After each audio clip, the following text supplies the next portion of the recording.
Yes, Ms. Bowen. Chair, just a small matter of housekeeping. I had earlier asked the attorneys to make copies of a set of screenshots. They should be somewhere in front of you, marked CJC 400.29. They'll be added to the next exhibit file. Essentially, there are screenshots of email correspondence involving the CI matters, and these come from Advocate Ramsamy. They are not on the record. They will form part of her upcoming testimony, but I would like to make reference to the fact of her sending the emails at some point during the testimony, so I just thought to provide everyone with it. But it's not for use now. When documents are handed to us at hearings, I always make the request that they should be placed where they should be in the files. I noticed, I think yesterday, that some documents are in the pockets, file pockets on the inside covers, and that this is not always done. This is a request I've always directed at our attorneys, the Commission's attorneys. So it seems we have not always been assisted in this regard. Chair, I'll ensure they not have lunch until they've inserted them properly in your files. Before the tea adjournment, Commissioners, before we return to the statement, Chair had asked the witness to have regard to the operations manual. Perhaps we can start there. Please assist Mr. Sesoko. Thanks, Chair. I think the two issues Chair wanted me to address was the issue of applicability. That issue is addressed in the manual, page 18 of the manual, where it talks to scope and applicability. It reads, the manual is designed to provide comprehensive guidance and standardization within IDAC and encompasses all aspects of the IDAC's function. The manual is intended for use by all personnel working within IDAC, including investigators, prosecutors, support staff, management. It is applicable to all levels of the IDAC. So that is the applicability part of it. However, in relation to consequence for failure, it's not provided for. And I think I'd also asked a question about whether it provides for exceptions. Oh, yes. I couldn't find anything relating to exception in the manual. Thank you, thank you. Thank you, Chair. Mr. Sesoko, if we can then return to the section that you dealt with before the tea adjournment, and that relates to assisting Mr. Rapesu with the docket. Am I correct to understand that this would have been the first time you learn of the CI matters? That is correct, Chair. The call I received was already after hours.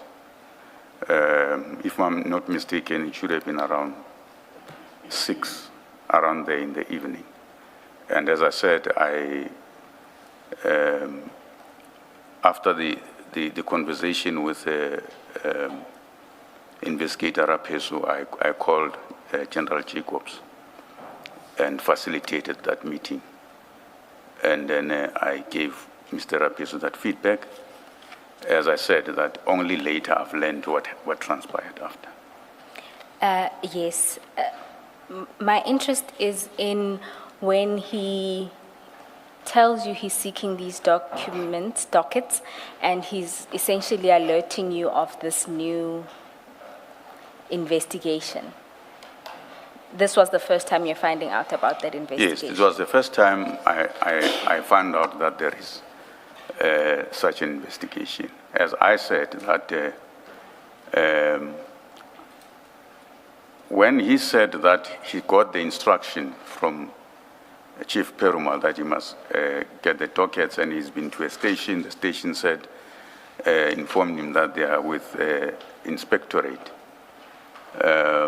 And that is why he was asking for me to assist for the facilitation. I assumed at the time that it must be authorized, because otherwise why would you go and look for the dockets without an authorization? But I did not have that discussion with him. All what I did was, because he's asking me to facilitate, I just facilitated that. And then, of course, I learned later that there was this matter which has been authorized. So in this instance, you are now finding out that there is Chief Perumal is issuing instructions related to an investigation you know nothing about. Yeah. And at this time, Chief Perumal was reporting to you, Yes. is that correct? Did you then go to Chief Perumal and say, what is this investigation? Yes, I think subsequent to that, we would have had a discussion with Chief Perumal. And as usual, with these matters where he says, no, it's a matter that comes from ID's office, who are investigating CI. Oh, So that would have been subsequent to my discussion with Mr. Rapiso. In any event, I would have expected that Chief Perumal would brief me about it. But as I said, that it was a test conversation about it to say it's a CI investigation authorized by ID, and there is a team already working on it. And in this instance, did you then approach the ID to inquire about it? No, I did not approach the ID to Okay. inquire about it. Thank you. I think then you can move on in your statement. Okay. I assume then that you did not see the Section 27 referral. No, I did not see a section. I had not seen anything in relation to the matter at that point. I did not see anything in relation to the matter. I think the first time I saw anything about it would have been in one of the meetings where there was a presentation, if my memory serves me well.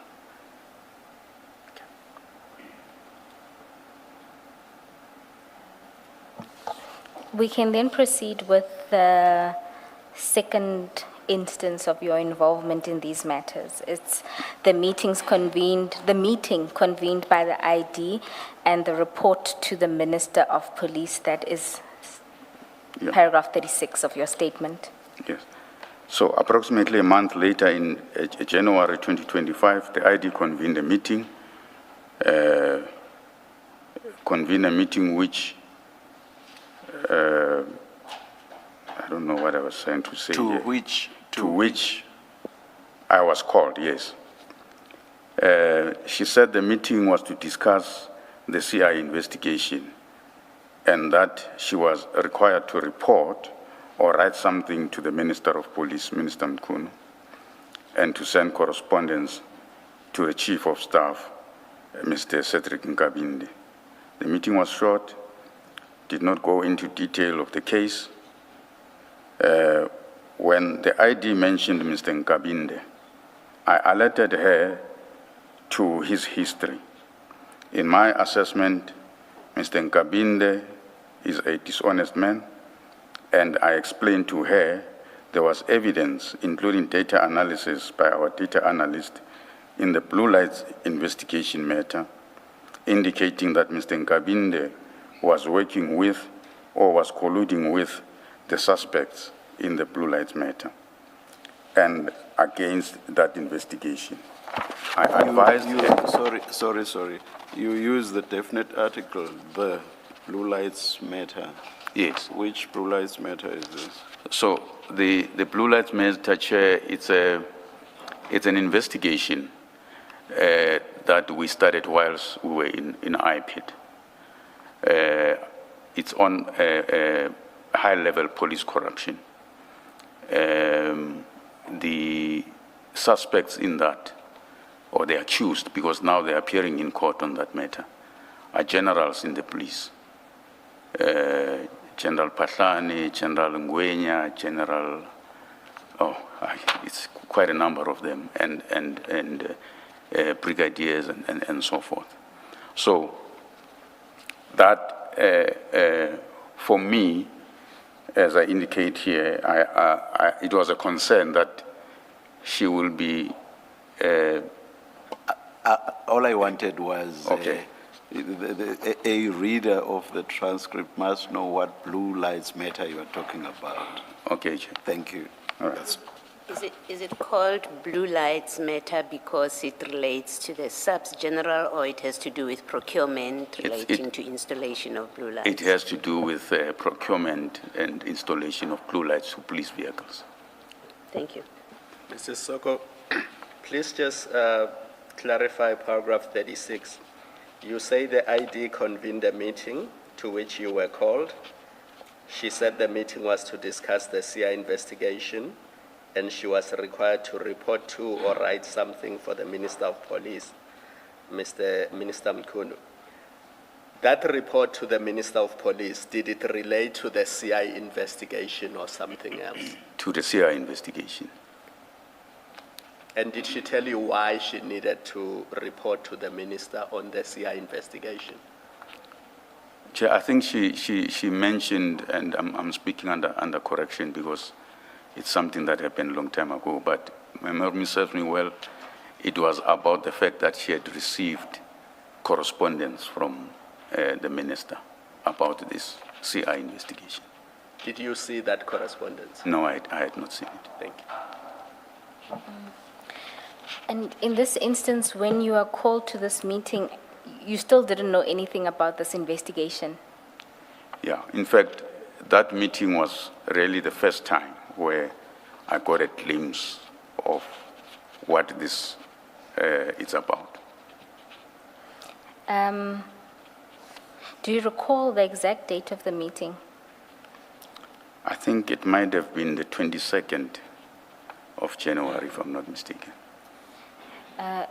When you say you caught a glimpse, you weren't part of the full discussion? No, it was, I'm saying it was for the first time that I got to hear what is being investigated and who are the targets of investigation or persons of interest. Okay. And in this instance, is this considered you starting to become part of this team, or what would have been the purpose of your involvement? Chair, I reckoned it was to be briefed, to get a brief about it, because as I said, I had not known about it before. So I think that was the purpose of being invited to that meeting. Was this before or after Chief Perumal had told you how good evidence that he had obtained was? No, it was before. It was? It was Okay. before. All right, thank you. You can continue. You were at the last sentence. I where advised her to be careful. Advised her. Yes. I advised her to be careful and said that I would not advise her to report to or through him, meaning Mr. Nkabinde. The ID asked me to obtain information from the data analyst so that she would have something she could work with, and so that she could advise the minister or the minister's advisor. I did so and provided it to her. the information I obtained from the data analyst is marked MS3. It is a document I provided to have showing Nkabinde's collusion with the accused in our investigation. I understood that there had at one stage been a consideration to charge Mr. Nkabinde, but that this was not done. The DPP at the time, Advocate Low, decided to defer the question of Mr. Nkabinde and focus on the matters involving the police generals and other police officials and service provider, in part out of concern about possible Section 342A of the Criminal Procedure Act application to remove the matter from the court roll. I was informed of these decisions. I was not at the ID at the time when they were taken. My concern is that this matter was not dealt with in the normal way. Ordinarily, even a matter received by the ID herself would be referred to me or one of the DDPP colleagues or the chiefs to evaluate whether it falls within the mandate and to advise her before she takes a decision. Here, the ID received the matter and it appears took the decision on it herself. The operational manual, especially as it relates to case intake, was not fully operationalized. Before the ID's testimony at the ad hoc commission, there were very few Section 27 referrals that came through. If they did come through, they would be received by her office. I specifically recall the speaker matter, where she called a meeting about the matter and instructed that it be considered and appointed a team to deal with it. Whereas with the CI matter, I only learned of them when they were already authorized. They were not discussed with me before they were authorized. I did not see Honorable Adams' Section 27 referral either. Even when Advocate Surunya asked me about it, I informed him that I did not see it. By way of context, on referrals generally, historically, most of our matters flowed from the Zondo Commission, Mpati Commission, and the Nugent Commission, in respect of which the former ID had already granted sweeping authorizations under the presidential proclamation establishing the ID. Attached is the presidential proclamation marked MS4. There was therefore no need for Section 27 referral. As per practice, most matters are referred to the DDPPs, who then prepare a submission to the ID for authorization. Most matters in IDAC space were authorized as a result of the presidential proclamation. The table below illustrates this point. So the table shows that the security cluster and commission matters are 137 in number, which represent 88% of matters that are within IDAC. And the other IDAC mandate, those are the matters that would have come either from other law enforcement agencies or through Section 27 referral. They are 18 in number, representing only 12% of the matters that came to IDAC. Mr. Sesoko. A matter, sorry, Ms. Paul. We now know that IDAC received a Medicare 24 referral. Where does it fall in your table? It will fall under the IDAC matters, IDAC mandate matters. Mr. Sesoko, you say that very few Section 27 referrals. From previous witnesses, what we heard was that there was only one other referral prior to this. Is that your recollection? And that would have been the speaker matter. and that the one that comes under Medicare would have been the third? No, as I said, I'm working from our register. This statistical information comes from the register. As I said, that these IDAC mandate matters, which are 18, would be matters that either come from law enforcement, which they refer to us, or they come as a result of Section 27 referral. The ones that are Section 27 referral that I can think of right away is like your speaker matter, your Project Golden, and which one am I missing now? Yes, the Medicare one. Does the register delineate with that number of 18 which ones were Section 27 referrals and which ones emanated from other law enforcement agencies? No, the register will show that these matters are the matters that came after those presidential proclamation matters, which are mainly from the Zondo Commission, the Mpati, and Nugent Commission.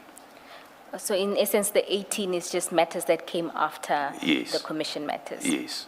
So they wouldn't have been authorized in terms of that proclamation. They would have been authorized in terms of your protocol, well, Yes. except for Project Golden and Yes. the speaker matter. Yes, and of course the CI matters.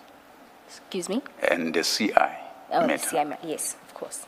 All right, thank you. You can proceed with paragraph 44. After the ID gave public testimony at the ad hoc committee, the volume of complaints increased. My own practice on receiving a complaint, whether a Section 27 referral or an email from the spokesperson, Mr. Henry Matumani, is to assess whether it falls within mandate. If it plainly does not, I respond or refer it out if the position is unclear. If the position is unclear, I meet the complainant to establish whether it falls within the mandate. And if it does not, I refer it to the appropriate agency. This would be done by way of a memo to the ID with recommendations. Of the matters I have received, I recommended only one for authorization. Attached MS5 is the register of matters that went through my office or I became aware of. Of the 27 matters that were recorded in the register, 13 of them were received by me. I only recommended one for authorization. Chief Boy received 5 matters, and Chief Perumal received 10 matters. At the time when the CI matters were authorized, I was on duty and no one was acting in my position. I went on sick leave on the 10th of November after I was kidnapped. Then Chief Perumal was appointed to act in my position until I returned to work on the 13th of January 2026. Just to understand, the matters that Chief Boy authorized, when would that have been? My apologies, Some of them would have been when, I think most of them is when I was on leave, if my memory serves me well. I think the register will be able to indicate, because it indicates when they were received. The MS5 would show when they were received, either by me or Chief Perumal or Chief Boy, and what was done with those matters.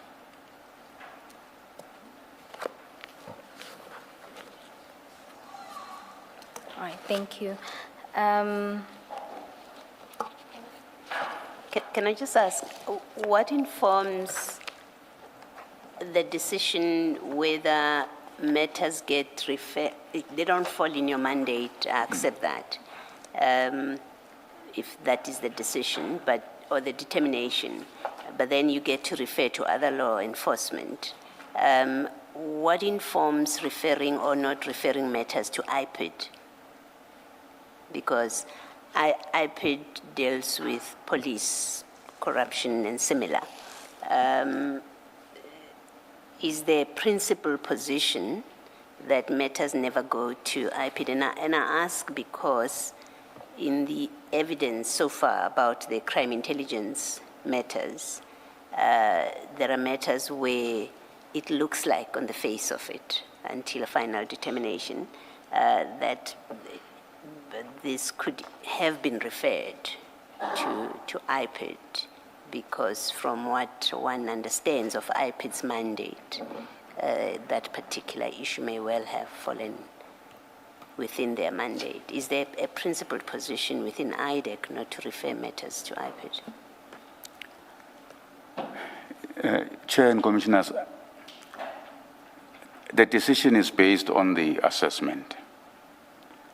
As we discussed before, that when it has to engage the IDAC mandate, it must meet the threshold of complex corruption or commercial and so forth, high profile.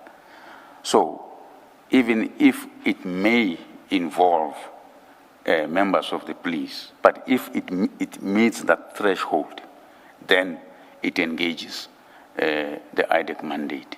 However, if it does not, that's where then you have to refer the matter to those law enforcement agencies. As you'd see from the register, how I dealt with most of these matters. Some of these complaints, people complain that decisions were taken in the NPA, they were not happy with it. And when I assessed that, I realized that it does not engage our mandate. In fact, they need to do representation or things like that. Or some of the matters, people will say they went to IPID, they're not happy with IPID. You know, I would refer them to the management of IPID, that they be assisted there, or DPCI for that matter. I would refer them to the head of DPCI, exactly to avoid a situation where we take on the matter that are already in the space of other law enforcement agencies. Let me ask more directly. A case that has been presented before us. You have the General Lushaba loss of laptop story, and the IDAC gets involved in that matter, and it seems that IDAC is investigating and ultimately got him into court, is investigating what happened subsequent to the loss of the laptop, how that was handled. Someone supposed to have lied, a police officer at a police station, according to the evidence that we've had. On the face of it, it would seem to me that it may well have been a typical IPID matter to investigate, and yet it is a matter that IDAC fully investigates and prosecute. Can you explain how, can you answer my question with reference to that kind of question, to those kind of facts, that you have a case that looks like an IPID case and yet IDAC investigated it? What makes it fall within the mandate? True, Chair, on the face of it, it looks like an IPID mandate matter. But at least from the explanation that I was given, was that there was quite a number of actions that showed corruption on the part of members who were involved in terms of hiding the true nature of what had happened, manipulating the dockets that were opened, and giving gratification to some of the investigators who were supposed to conduct that investigators with a promotion and so forth. That is the explanation that was given in one of those briefings. If you're absent, and I'm really asking because I want to understand whether some of the problems that we have become aware of, are they structural problems of competing jurisdictions, and therefore the one body ends up dealing with matters that they shouldn't. So if you exclude the gratification issue here, you received a complaint. That's how it's, as I understand it. Mr. Adams filed a complaint and said General Lushaba lost his computer and there was a cover-up. That's how I've understood it to be, that there was a cover-up, and the cover-up goes to even his superior, even General Kumalo, even though General Kumalo was not his superior at the time. But the cover-up goes to General Kumalo, but also now someone took an affidavit at a police station and they misrepresented some things. Forget gratification for now. On the facts that I'm putting to you, would you still have said this is an IDAC matter? If there was no issue of gratification and alleged corruption, it would definitely won't fall within the mandate. Okay. Thank you. Mr. Sesoko, you can continue with your affidavit. We are now dealing with the conflict between Advocate Ramsamy and Chief Perumal, paragraph 46 of your statement. The conflict, the ID called me into a meeting to help resolve a conflict between Chief Perumal and Advocate Trushanta Ramsamy. As I understood it, the conflict concerned the approach to the case. Advocate Ramsamy, as a prosecutor, had taken a particular legal view with which Chief Perumal did not agree.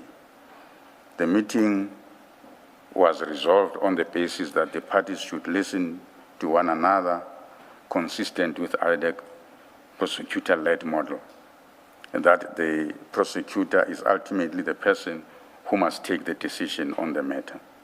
This is how the issue was resolved. I must, however, indicate that in subsequent meetings where I was called into or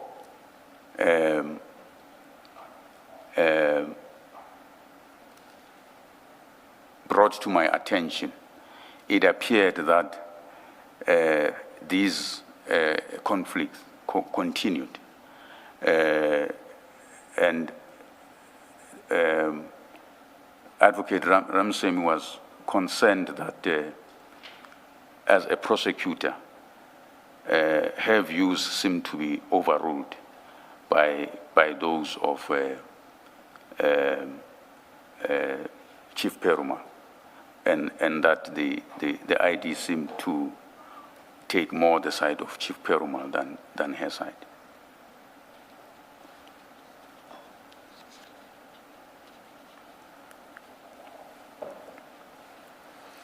Do you recall how many other meetings related to conflicts between the two took place? I honestly cannot recall. They were varied. Sometimes Chief Perumal would come to me. Sometimes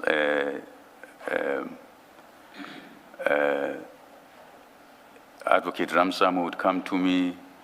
Would have a discussion with the ID. You know, so they were varied. I think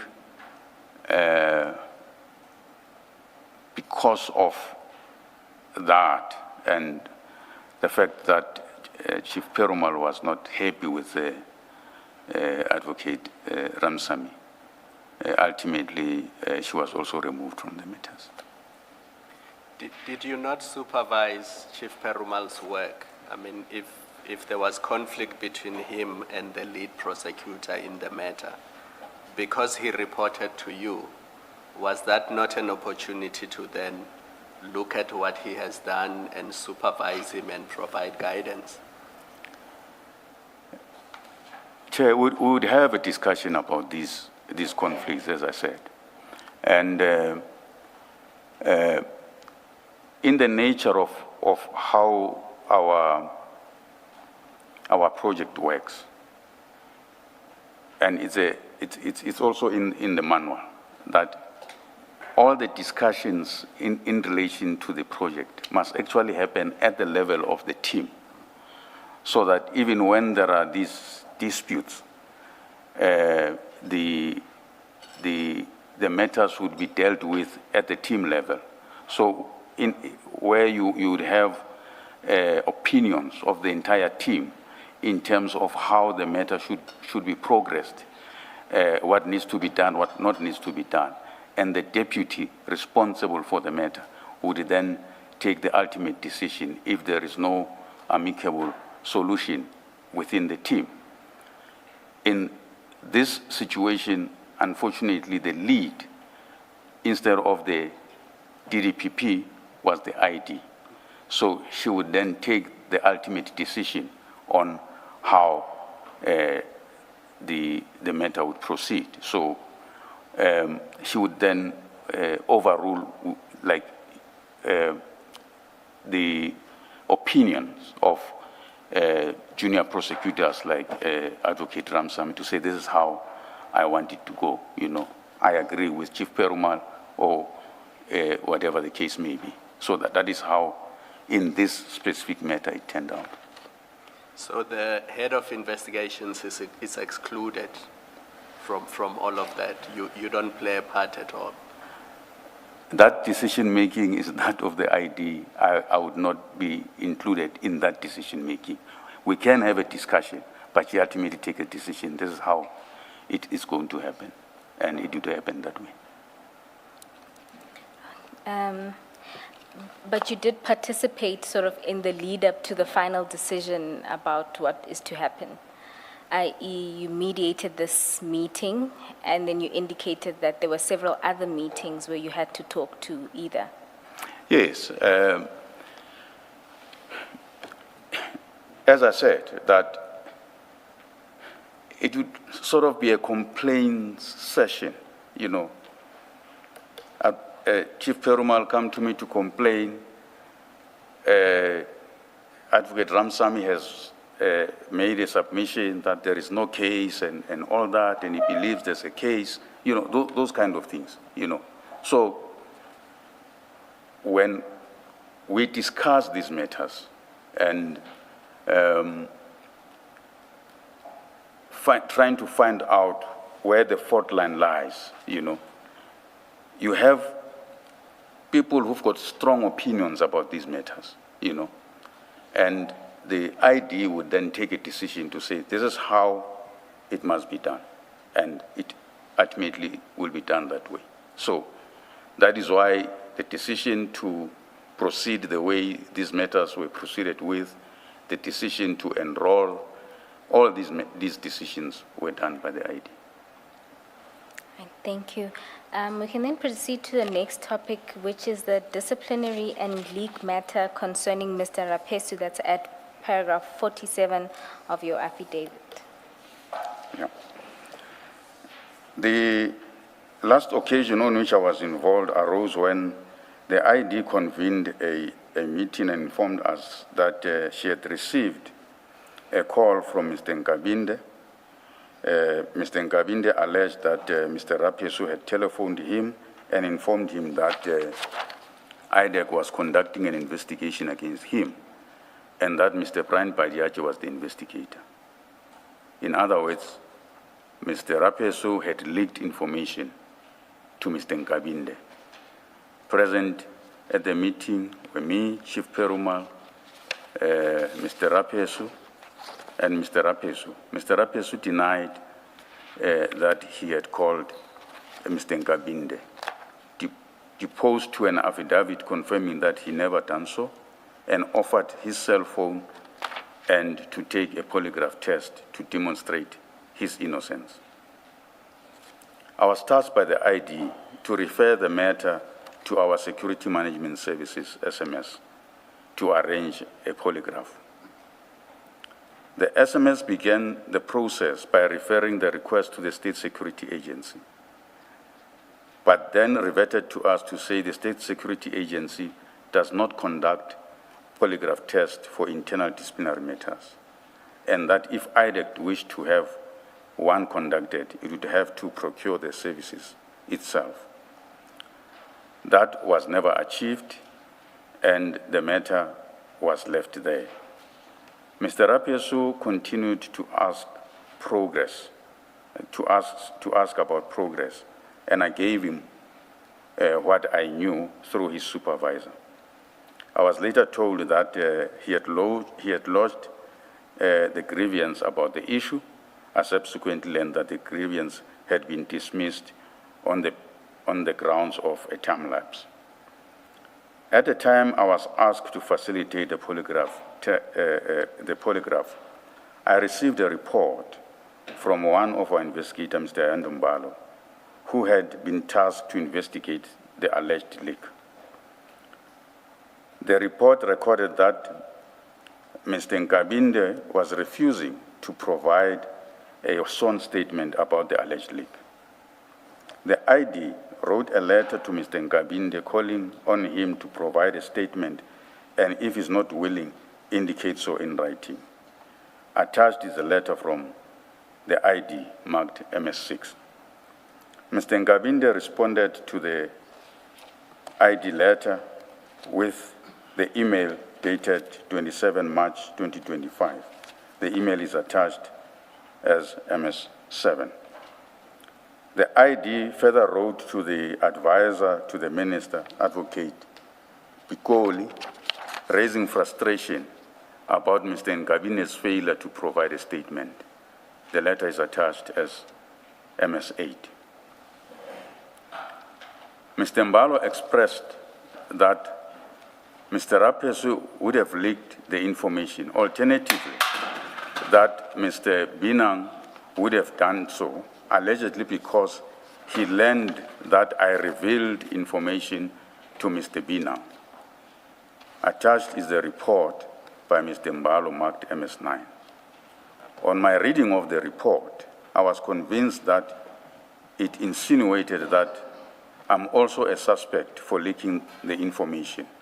So when communicating with SMS, I advised them that I was also volunteering to be subjected to polygraph test based on paragraph 4.2 of the findings of the report.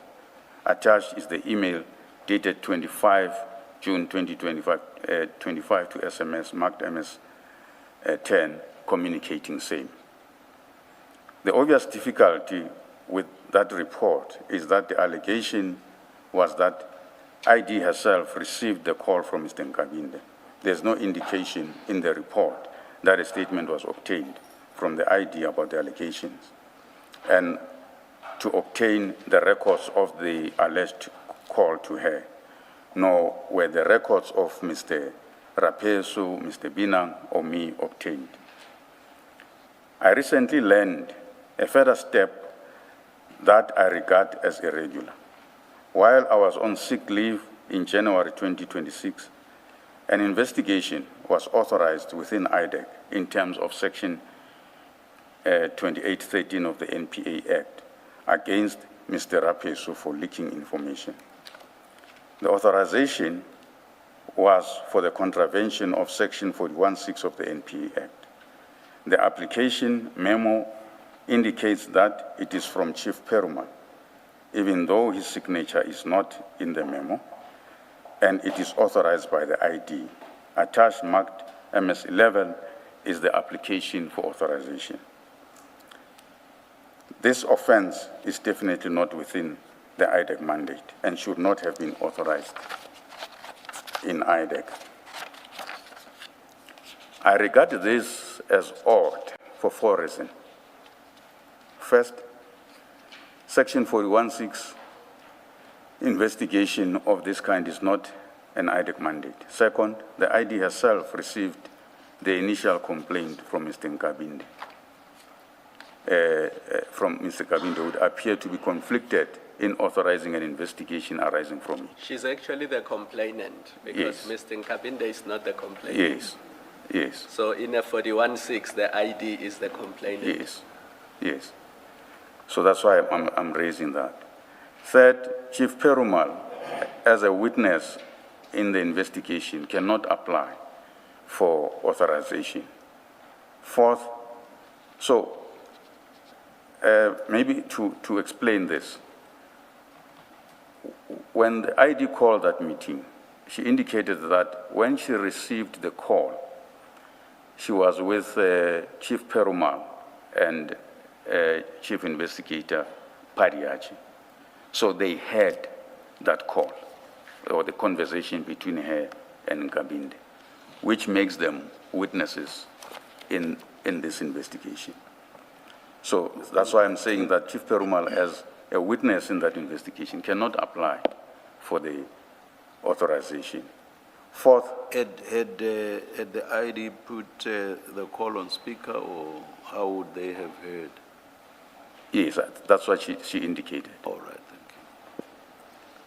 Fourth, there is no indication that the former IPID officials who are alleged to have attended a meeting with me were approached for their statement. When I returned from leave, Chief Perumal briefed me on the referrals he had dealt with in my absence. So those referrals are those that will be on MS5 that he had dealt with. But he did not mention this one. As I was preparing my affidavit for the commission, I called the IO, Mr. Mbalo, to inquire about this matter. He confirmed that the investigation was authorized and that he was going to recommend that the investigation be closed as there is no evidence to implicate Mr. Rapesu in wrongdoing. I called for the file and established that there is a statement from Mr. Nkabinde dated 27 November 2025. Mr. Nkabinde, who had refused to provide a statement, now deposed to an affidavit which expanded the allegation to implicate me, asserting in substance that on learning of his appointment as Chief of Staff, I had convened a meeting and asked investigators to investigate him and to find anything they could against him. I deny that allegation. Mr. Nkabinde's statement is attached and marked MS-12. What I find odd is that the colleagues who are alleged to have been in a meeting with me are not approached for their statement to corroborate this allegation. I also established that only a subpoena for the cell phone records of Mr. Nkabinde and Rapesu were requested. They were analyzed by Digital Forensic South Africa, and their report confirmed that there is no record of the calls either from Mr. Rapesu's phone or Mr. Nkabinde's phone. No cell phone records were obtained for the ID phone to confirm that the call was indeed made to her.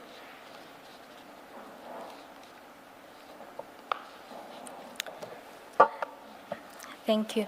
I think we can then move on to the next section. Why I did not impose myself into these matters.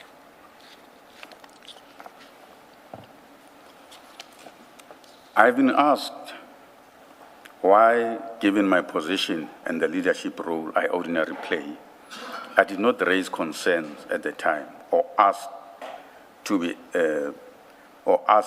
included in these matters. The answer lies partly in my own history.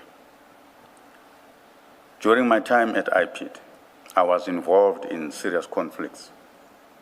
I stood my ground and I paid a heavy price for it.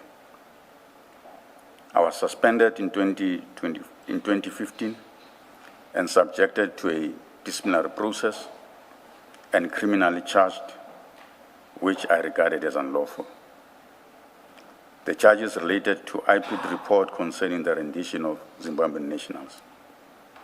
In August 2016, I was dismissed in absentia after being found guilty of gross misconduct at a time when I was hospitalized for depression. My request for a postponement had been refused, and I never gave evidence in my own defense. Following the Constitutional Court finding that the suspension of the then Executive Director, Mr. McBride, was unlawful, he was reinstated to his position. I also challenged my dismissal through the Bargaining Council and was reinstated. I was suspended again in March 2020 by an incoming acting head of IPID, and again had approached the Bargaining Council. I was then reinstated. I testified before the Zondo Commission about police corruption and about political interference that I believe lay behind my suspension. These experiences were costly to me, personally and financially, and to my family. I'm 61 years old, near the end of my career. When I found myself excluded from the CI matters, I made a deliberate decision not to force my way in. I took the view that if the ID did not involve me, it was not because she did not want me involved. No, it was because she did not want me involved, and I respected that. There is, in any event, a practice at IDAC that if one is not on a matter, one does not seek to know its details, and there is a related principle of neutrality. I let the matter be, and I did not ask ID why she did not involve me. There was also a further, more recent consideration. On the 7th November 2025, I was kidnapped while driving home. I was assaulted and robbed. My attackers took my state-issued laptop, cell phones, and abandoned me near Rabridge in the early hours of the 8th November. I reported the matter to the police and received medical treatment. While I cannot say with certainty if this event is related to my work, however, there were two distinct occurrences during the robbery that makes me suspicious. First, the kidnappers demanded a firearm. When I told them I did not have one, they assaulted me so much as if they knew I should have one. Second, when they took all the gadgets, laptop, cell phone, tablets, Samsung watch, they asked for PIN numbers and passwords of all these gadgets. However, on the work laptop, they specifically demanded that I write the password on one of the kidnappers' phone, and they took the laptop to a house. They only did this with the laptop. This occurred against a backdrop of public allegations against IDAC and its leadership, and of threats directed at the unit following the CI arrest. That experience had affected how I approach my work and my own safety. In the circumstances, rather than insert myself into these matters from which I had been excluded, I confined myself to assisting on discrete issues on which I was asked to assist, and to advising those members of the team who approached me for guidance. I otherwise left the ID as the head of the unit and my supervisor to deal with these matters as she saw fit. I wish to make one matter clear.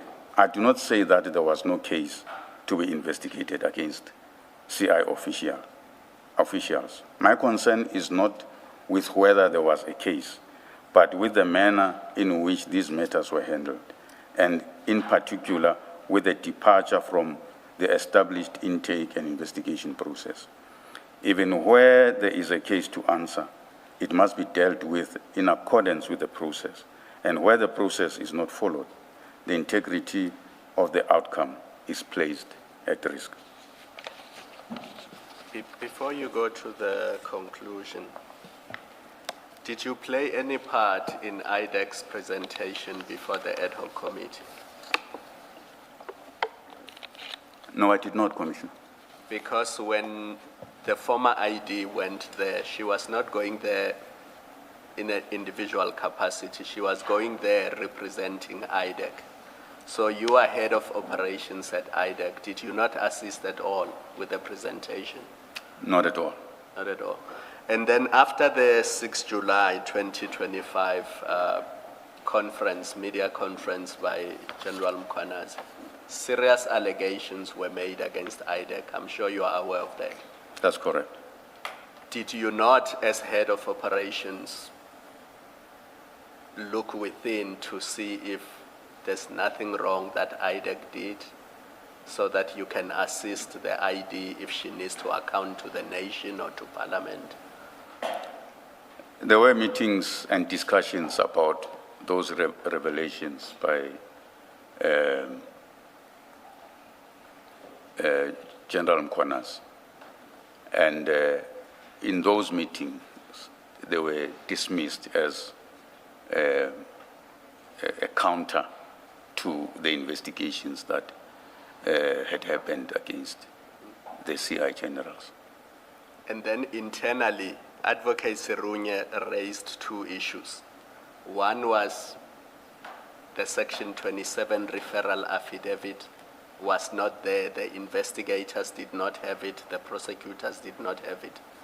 So that was the one issue. The second issue was the two CI matters, the Mokwele matter and the Lushaba matter. There were no DDPPs who were leading those investigations. And he raised those issues as serious concerns. And as far as I understand, you were copied in that correspondence. Why did you not do anything? If he says the Section 27 is not there, it has not been provided. And secondly, these investigations were supposed to be led by DDPPs. They were being led by junior advocates at IDAC. Did you not say anything? Did you not intervene? Did you not raise these similar issues with the ID? Did you just let those things slide? Chair, my recollection is that there were engagements about those issues, and with the ID, and with also Advocate Serunye. And the ID was not even happy about those things being raised, because, as I understood at the time, she felt that these matters were properly within IDAC, and I think she sort of took umbrage why those issues were raised. So in those meetings, I think the issue was, a decision has been taken, matter is authorized, it's going to proceed as she's directed. And then the last one, in this commission, your investigators, Mr. Padiaki and Mr. Chief Perumal, have been accused of what on the face of it is serious misconduct that may well amount to fraud. The commission has not made findings one way or the other because we must hear all sides.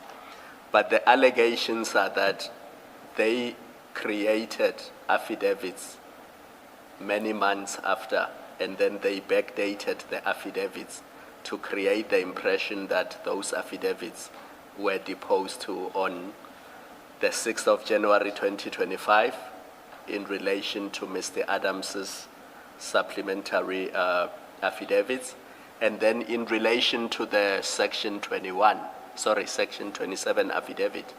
The allegation is that the affidavit that has been provided to the commission and the one that we as commissioners have been looking at was only created after October 2025, and it could not have existed in November 2024 when Mr. Adams made the referral to IDAC.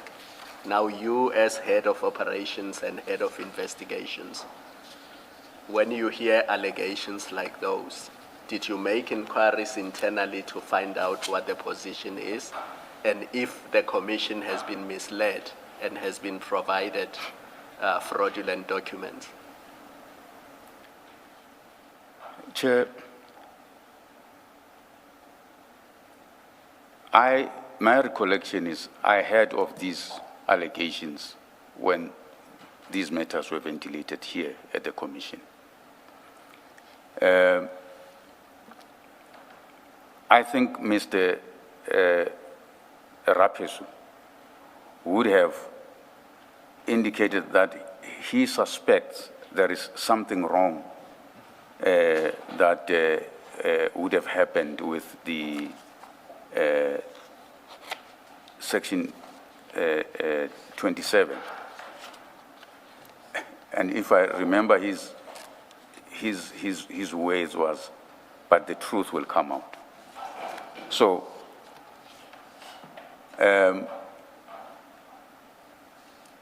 I remember speaking with Chief Perumal, if he knows anything about this, and then he says, no, there's nothing like that. Everything, it's on board. And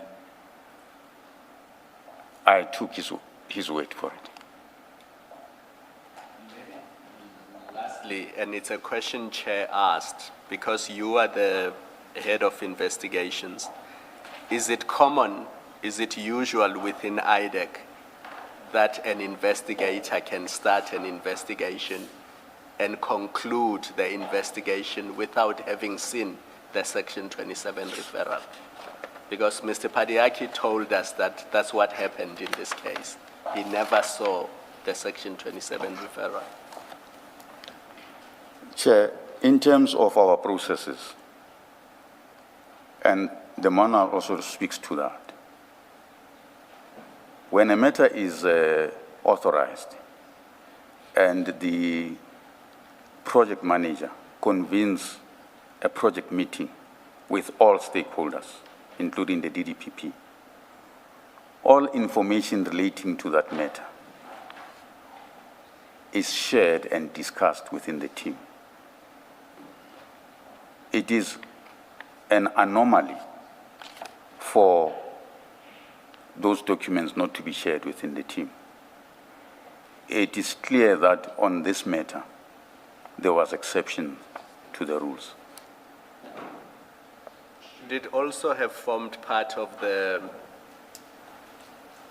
application for a warrant of arrest, the Section 27 affidavit? So when IDAC applies for a warrant, should the Section 27 have been attached to the affidavit that was placed before the court? How does it work in practice? In practice, the investigating officer will draft an affidavit, basically outlining the investigation conducted and the offenses that are alleged to have been committed. Sorry to interrupt you. Because the starting point is the Section 27 referral, does he attach it to the affidavit? No, in practice it's not. He doesn't do that. In practice it's not. But it forms part of the docket. In practice it's not. So in practice, it does not form part of the docket. You don't even share it with the accused. No, it is part of correspondence, internal correspondence, but it's not attached to the docket. And when they ask for it because they want to challenge IDAC's jurisdiction or IDAC's mandate, how do you deal with that? Well, when they ask for it, in my experience is that it has been provided when they had asked for it.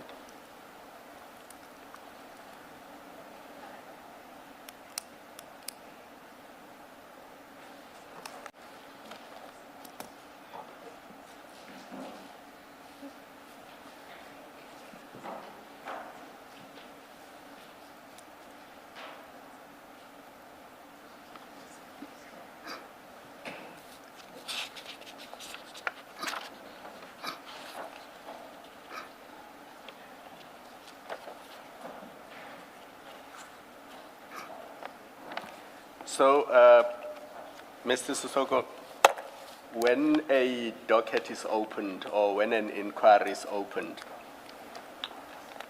doesn't the Section 27 become the A1 statement? And then it can be supplemented if there's anything further to add to the affidavit. How does it work at the start of the investigation? Assume that the investigation has been authorized, either in terms of 28.1 or 28.13, and then a docket or an inquiry is opened. Shouldn't the Section 27 affidavit be the A1 statement? In practice, Chair and Commissioners, the Section 27 referral is treated differently. When an investigation starts, when it's authorized, then the complainant is approached for an A1 statement, and a full comprehensive A1 statement, which would address all the elements of the offense, is then obtained. And that is what is used as the A1, not the Section 27. Where does one find that? Is that in the manual or is it your interpretation? It's the practice. But where does one find that? Where is it recorded that that's the practice? I'm not sure if we record it like that in the manual. I must be honest. I'm not sure if we do that. I think the manual states the processes that must be followed, but it does not specifically say what happens in relation to Section 27 or an A1 statement, because it's more of an investigative operational issue that investigators do. And the reason we are asking this is because Mr. Serunia, Peter Serunia, and Ms. Ramsamy, they have testified in this commission that, and I hope I'm not confusing their evidence and the transcript will bear that out, but they said the Section 27 affidavit becomes the A1 statement, and then any further statement obtained from a witness supplements the Section 27. So the Section 27 is not an internal document. It is the genesis of the investigation. It is the affidavit that must set out what offense is being reported and what offense must be investigated, so that what the investigator looks at and what guides the investigating officer is in fact that affidavit. Chair, I won't dispute that it may happen in other matters, that, you know, the Section 27 may have been included as an A1, you know. But I'm talking in generality what I know would have happened in most of the matters. But because IDAC has not had that many Section 27s, you Yes. said so yourself, Yes. most of your matters are from the commissions, Yes. and there was that general authorization from the former ID. Don't you think this is something that should be clarified in the manuals? Yes, certainly, Chair. I mean, this experience with the Commission, it's a lot of lessons learned for us. We already having a discussion internally about IDAC reset and how we improve our operations and including our manual, so that we are all clear in terms of processes, because this process has shown the weaknesses within the organization that really need urgent attention. And these weaknesses are serious because they can lead to systematic failure. And It is they true. can impact not just IDAC, but other law enforcement agencies, as you have seen with crime intelligence and SAPS. That is true, Commissioner. Lessons learned. Thank you. Can I?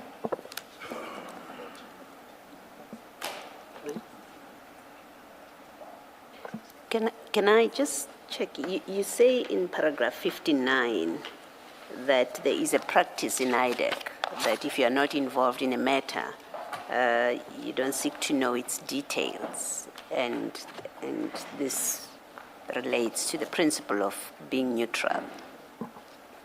But surely that position in practice does not apply to the ID. Yes, it does not, Commissioner, because she's the ultimate person that takes decision on all these matters. A matter cannot be enrolled without her approving that. So every decision of this nature, it is taken by the ID. But then by same, well, not same, you are head of investigations. It seems to me you should know what's happening in investigations. Yes. So that rule, if it's a rule in the workplace, should not be applying to head of investigations, because you need to be able to speak to the investigations that are happening in your organization. That is correct, Commissioner. And in most matters, that's what had happened. Yes. As I said, this was an exception. So in a properly working IDAC, a person in your position who is head of investigations is supposed to know and be involved with investigation. When I say involved, I don't mean you run and do the investigations, Yes. but you, because you are the overseer Yes. of all the investigators and of investigation, so you should know this. That is correct, Commissioner. Okay. Therefore, it must mean I'm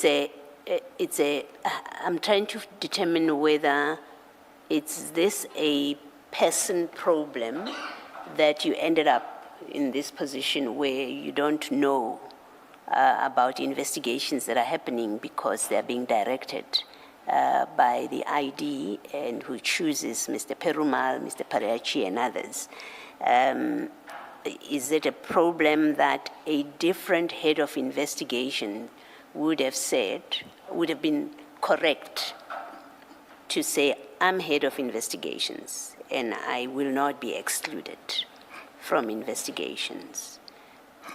Or it's a misunderstanding of your role by both you and the ID that you are also subject to that rule of practice, that you don't need to know what's happening in matters. I think, put simply, is this a structural problem? Is it well, we happen to have the wrong people in the positions. We had the wrong ID in the form of Ms. Johnson, who did things the way that she did and excluded you, or we had or we had a wrong head of investigations who didn't assert his role and position when he gets excluded. Can you just say which one it is? And the question is important because, at least from where I'm sitting, because among the things that we have the Commission is required to do is to make recommendations, including recommendations about what improvements, changes need to be done to the organization. So we are going to have to grapple with how did IDAC land where it is today? Is it a structural problem? Is it that whoever employed Ms. Johnson just made a bad decision? Whoever employed Mr. Sesoko made a bad decision? You understand what I'm saying? What I'm asking you. Can you just comment to that? Chair, the fact of the matter is, in this particular instance, rules were not followed. And I took a decision at that point in time, as I explained in my affidavit, based on my personal history. I take full responsibility that I should have acted differently. But at the time, for me, it was the right decision to take, given the considerations that I've said to the Commission. I understand, and thank you for that answer. It's trying to understand whether, what's behind my question, whether in terms of your contract of employment, which sets out what your job is, you could have asserted to the ID, even if she didn't like it, you could have said, there is no investigation that will happen that I don't know anything about. Does your contract, the terms of your contract, give you that kind of standing, or it's a problem in the contract because maybe she still gets to make decisions finally about investigations? I'm trying to understand that. So I'm trying not to make it personal to you, but to understand what are the limitations other than your personal circumstances. Another head of investigations, will they not find themselves in exactly the same position for different reasons? Chair and Commissioners. Perhaps to add to that, besides the contract of employment itself, or in addition to rather, in addition to that contract, there are the annual performance, what do you call them, which you sign with your boss, undertaking that you are going to perform in accordance with, and then, as I understand it, there's itemization of all, of everything that you undertake, you are going to do during that year. Am I correct that there is such a thing? What is it called? That is correct. The performance agreement. Yes. Now, I'm adding to what Commissioner Baloyi says, which is a reference to the employment contract itself, and I'm saying there's also this performance agreement. Would what you are required to do not also be, it would obviously be included in that, and would it cover what Commissioner Baloyi is raising, and if it would, what would you be assessed on if not on that? That is what it covers, which includes the issues that Commissioner Baloyi is raising. At the end of the year, how do you get assessed if you've not said, now if you do not allow me to do A, B, C, D, how am I going to be assessed at the end of the year? So basically, that contract would require of you to raise the issues that Commissioner Baloyi is referring to. Now, can you please respond? With all of that in mind, can you please respond to Commissioner Baloyi's question? Thanks, Chair. My performance agreement provides that I must advise the ID. As I've indicated that these matters were discussed and should take a particular position.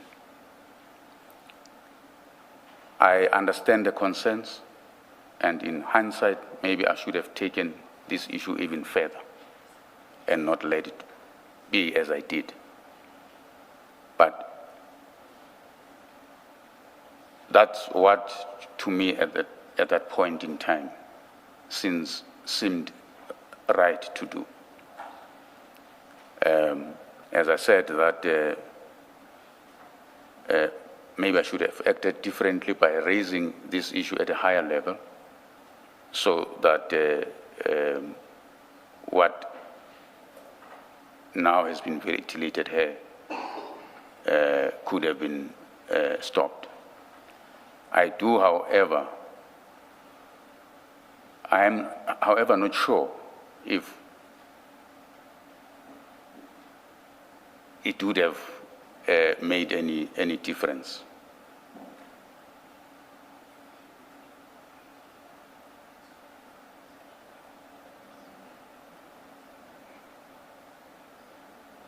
Sorry, you may carry on. No, I was saying that I'm not sure, however, if it would have made any difference.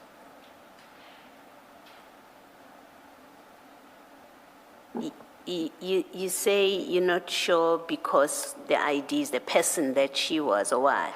Because you see, you speak of, you say your contract says you advise the ID. The next question is, well, what does that mean in fact?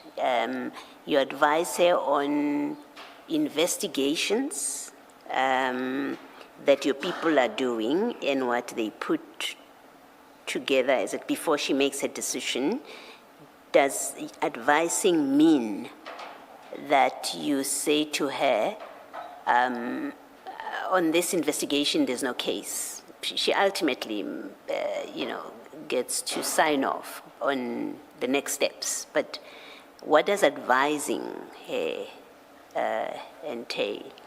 Advising the ID, it means advising her on all operational issues.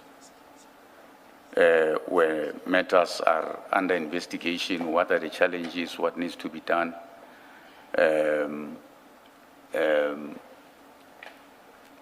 Most of the time, what happens in practice is that decisions like enrollment and so forth would happen when there has been a meeting of all stakeholders to discuss that matter, and when there is a consensus that the matter must be enrolled. But my advisory role is where there are issues of that affect the projects, so that we can discuss how we overcome those issues. In relation, for instance, to these specific issues that are raised here at the Commission, there would have been discussions about it to say there are issues that have been raised. There is concerns about these things, and she would give that direction to say, no, I'm satisfied about these things. This matter will go on. If there has to be a takedown, the takedown must go on. You see, from the evidence, let's take the Mukwele matter, that it has appearances, even we haven't made any final decisions, but concessions made by the witnesses. There seems from those concessions to be an acceptance that there were shortcomings in the investigations, as at least one area. There were shortcomings in the investigations. The question that it prompts for me is, where was the head of investigations when there were these bad shortcomings, these serious shortcomings, and the matter gets J50 issued, people get arrested and they go to court? Where was the head of investigations when this happened, where a poorly investigated case lends at people getting arrested and people getting to court? Even before that, it lends at a decision to prosecute. Now, from your answer, it's still not clear to me that things got that bad because the head of investigation was missing in action for reasons that you give, or look at the perimeters of my powers, my position. I can't do more than forget that I didn't tell the ID maybe, but if you look at my contract, I can't do more than just saying, ID, this investigation is poor, the matter is not ready to go to court. In the end, she makes the decision, because if that is the case, it may well be that recommendations or thought must be given to how do you give the head of investigations more power, or ensure that in their contract they get to make determinations about investigations, and they're the ones that sign off to the ID to say, yes, I'm happy with the investigation, and until there is that sign off, the ID may not approve, may not give a decision, or may not sign off. I'm trying to get you, to assist us in answering that kind of question. And I must say that in your answer, the way you've answered, I haven't gotten the kind of assistance that I'm looking for, or the answer to my question. I understand, Commissioner. The reality of the matter is that this investigation was directed from the ID's office, not from my office. All decisions relating to it were directed from that office, including the takedown. I learned of it after the fact, when in normal circumstances, when you conduct a takedown, we sit in a meeting, discuss how that takedown would look like, you know, whether there's a warrant of arrest to be applied for or HA 175, all those issues. That was not the case in this specific matter. So it was an unusual situation, and I think that's the best way I can answer you, Commissioner. Would you consider as an appropriate suggestion that I put to you that the system, the structure has to be such that the ID should not be immersed in the investigations, should not be directing investigations, because ultimately her people must satisfy her when she make him her. When they make the decision now, as they're empowered to do, starting with the 2813, right? 2813. The ID should be sitting as a neutral party, so to speak, where others come and persuade her, we need a 2013, and then she can interrogate what they're doing at that point. And then they go and do their work. Now she must authorize an investigation. She should not have been involved in the process of directing, go find this, go find that, because ultimately when they come to her for the, to her in this case, because it was a her, for a 28-1, she must look at it with a fresh eye, with an unbiased eye, if you like. The same for all the various stages that she must authorize.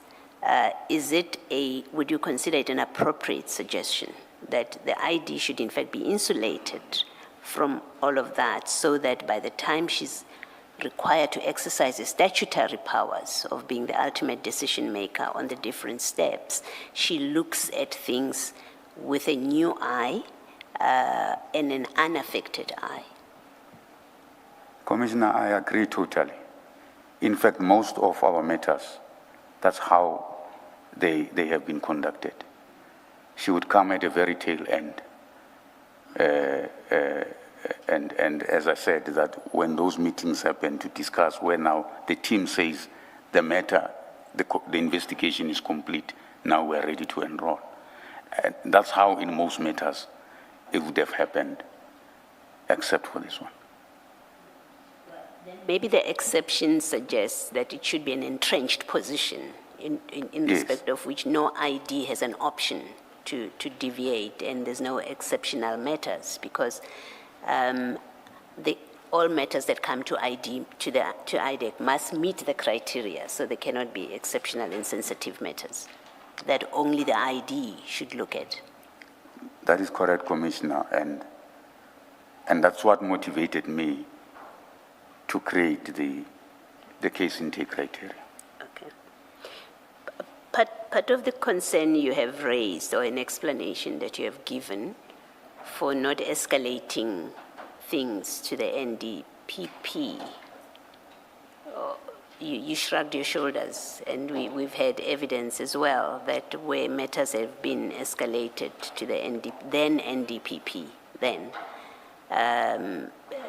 there was no good outcome out of it, and people seem to have ended up in worse positions than they were before they lodged the complaint. How do you suggest to fix for that kind of problem? Is it again a matter of, well, it's about the integrity of the people that you appoint, or it's a problem in this scheme that we have, where you have IDAC falling under the NPA, and ultimately the NDPP is the one that people must escalate things, but the NDPP has a working relationship with the ID because they all belong to the same organization.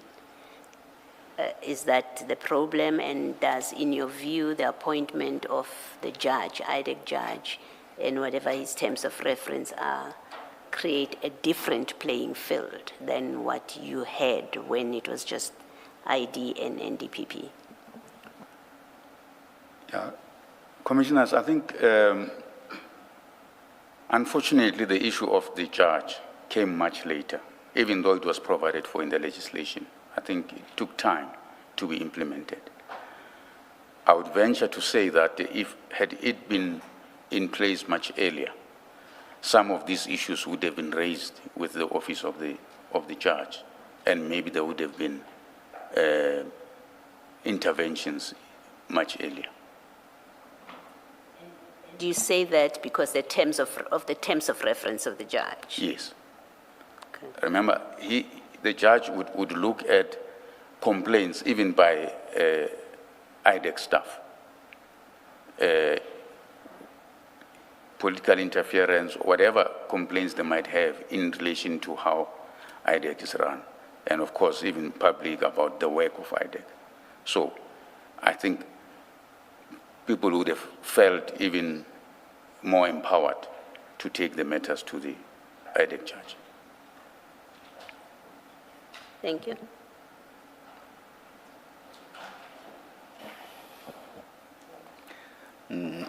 We are left with only, subject of course to whether there are other issues you wish to raise, Ms. Bowe. We are basically left with one page. Chair, perhaps can the witness read into the record the remainder of his statement? Yes. And that way what can remain, if any, after the Sorry, Chair. The look that you gave, I wasn't sure.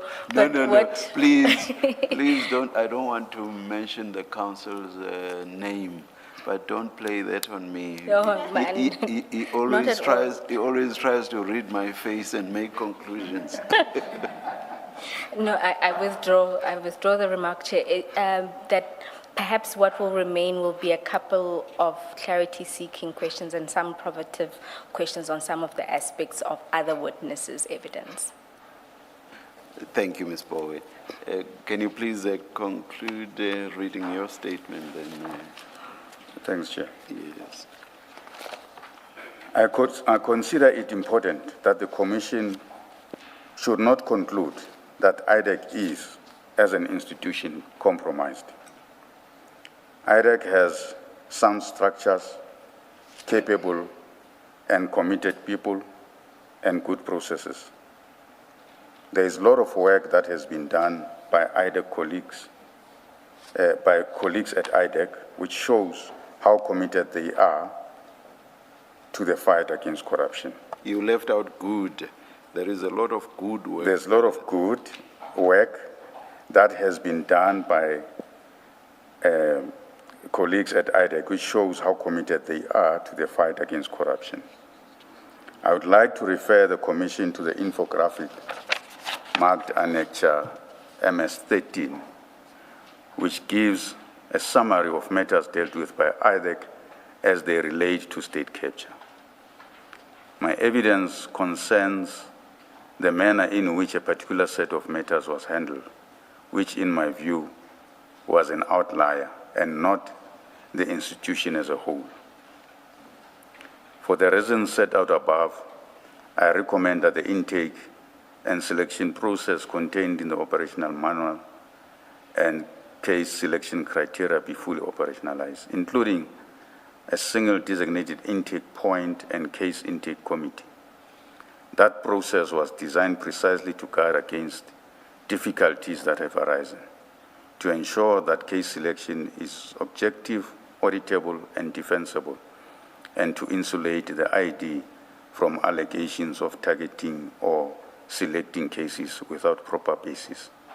Had this been operationalized, many of the concerns I have described would have been avoided. I make this statement in order to place my account of these matters and of IDAC processes before the Commission. Mr. Soko, there in paragraph 66, you talk about operationalizing the manual. Don't you need more than just operationalizing it? Because that's quite a soft position to take, and it's still subject to human conduct. You can get another ID who simply ignores it. Isn't the solution that it becomes part of the set of documents which are policies and protocols, and if you don't comply, there will be consequences? Because as matters stand, I understood from an earlier discussion that there doesn't seem to be any repercussions for non-compliance with the manual. But if you do have repercussions, be it disciplinary action, it doesn't necessarily have to be criminal prosecution. But if you treat it as part of your policy documents or protocols, whatever name you give it, and it's clear that if you don't comply, isn't that the position you should be advocating for? I would agree, Commissioner, that Yes. I think the manual as it stands is not strong enough in that area in terms of consequences. And I think already, as I said, that there are discussions about it, that there must be an improvement to it so that everyone complies with its provisions without exception. And there's consequence. And there's consequences. If you don't comply. Yes. Okay, all right. And then lastly from me, in paragraph 65, you say, my evidence, at the end, you say, my evidence concerns the manner in which a particular set of matters was handled, which in my view was an outlier and not the institution as a whole. I must confess that I'm outside IDAC, but the bit that we have had from other witnesses, I would be very cautious, and I think I would suggest you are too, being inside as head of investigations, about how far this, which you call an outlier, goes. You know, we have become aware of crime intelligence matters because General Mkwanazi held a media conference. It resulted in a commission of inquiry. The question that I would ask is, well, how far does this go? You know, what else are you not aware of? For example, you haven't spoken to what Mr. Rapesu testified to, that there's an investigation about a 50 million rand that was supposed to be taken by General Lushaba, and he says when he called you about it, you didn't know anything about it. So you do have an idea of what's happening, but maybe in fact the reset that IDAC is doing should include a real deep inquiry into how far does this go? Well, what else was being investigated? Because that's a question that I ask myself as a commissioner, that we've had evidence here, but what else was being investigated off the books that you will not find on record of crime intelligence? What else was the ID involved with? What was Mr. Perumal involved with other than what we now know? So my suggestion would be to be cautious about, well, what we know is the outlier. Maybe it's worse than that. And until you have satisfied yourselves that this is all there was that has come out of the commission, you should be more cautious with that statement. I think there is cause to be concerned. How bad is it? Is this all that we have seen and that's the end of it? I have no reason as I sit here to think that's all there is. And I understand, Commissioner, from your own position. I'm speaking from what I understand from inside. As I said that there are 137 matters representing 88% of our work, which I believe may not be tainted by these issues. So my statement of an outlier stems from that. It doesn't take away the fact that we have to review. There's an agreement within the organization that we have to review all our matters and be sure that there is nothing that we've missed. And if there's injustice that would have happened, it's corrected. That's the position of the NDPP, that's the position of the leadership. Thank you. Thank you, Chair.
Mr. Sesoko, before this last engagement by Commissioner Baloyi, my co-commissioner engaged you on what you consider to be necessary, and there was a discussion on policies and how strong the wording of that is, in particular with regard to consequences. I just want your comment on this. I have no idea what we will recommend in the end. It may either be a continuation of an institution called IDAC, or it may be a totally different institution. I do not know. Or the killing of any such institution altogether. But on the assumption that something similar to IDAC, where depending on the acceptance of our recommendations to continue to exist, don't you think it would be better if the processes would actually get legal force from an act, whether it's the NPA Act or whatever other act? So the act itself specifically provides that such a process document should be created, and having its force from an act of parliament, it would be less likely that it would be flouted at whim or at will by whoever the head will be. Of course, human beings being what they are,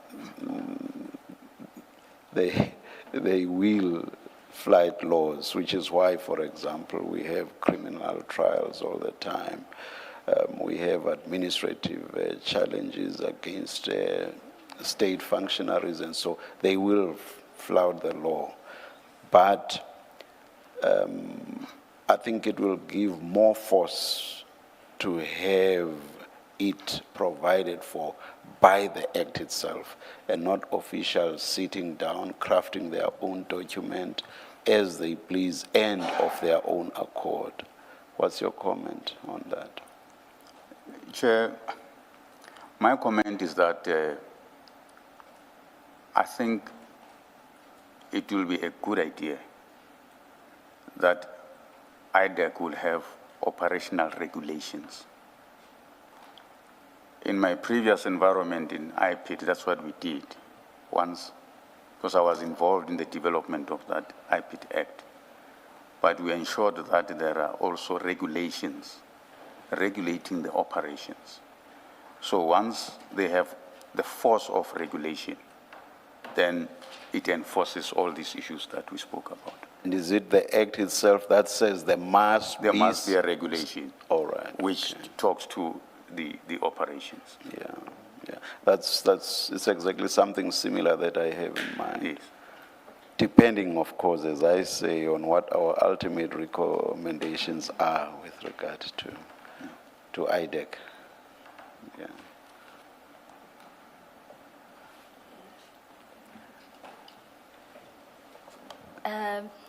Chair, I assume we agreed that, The lunch that we adjournment. take the lunch adjournment. All right.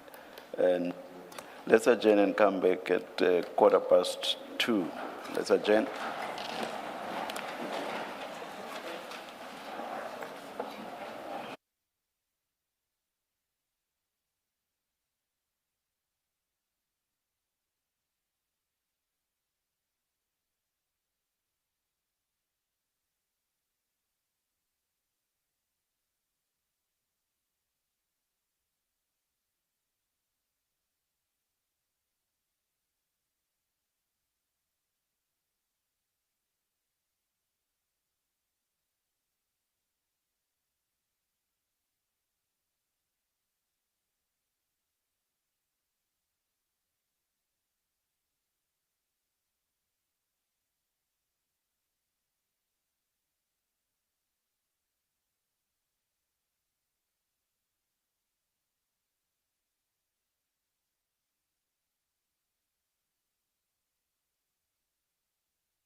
1-2. Good afternoon. It's 2:15. We are ready to resume. Please make sure that all your devices are quiet and silent. Thank you.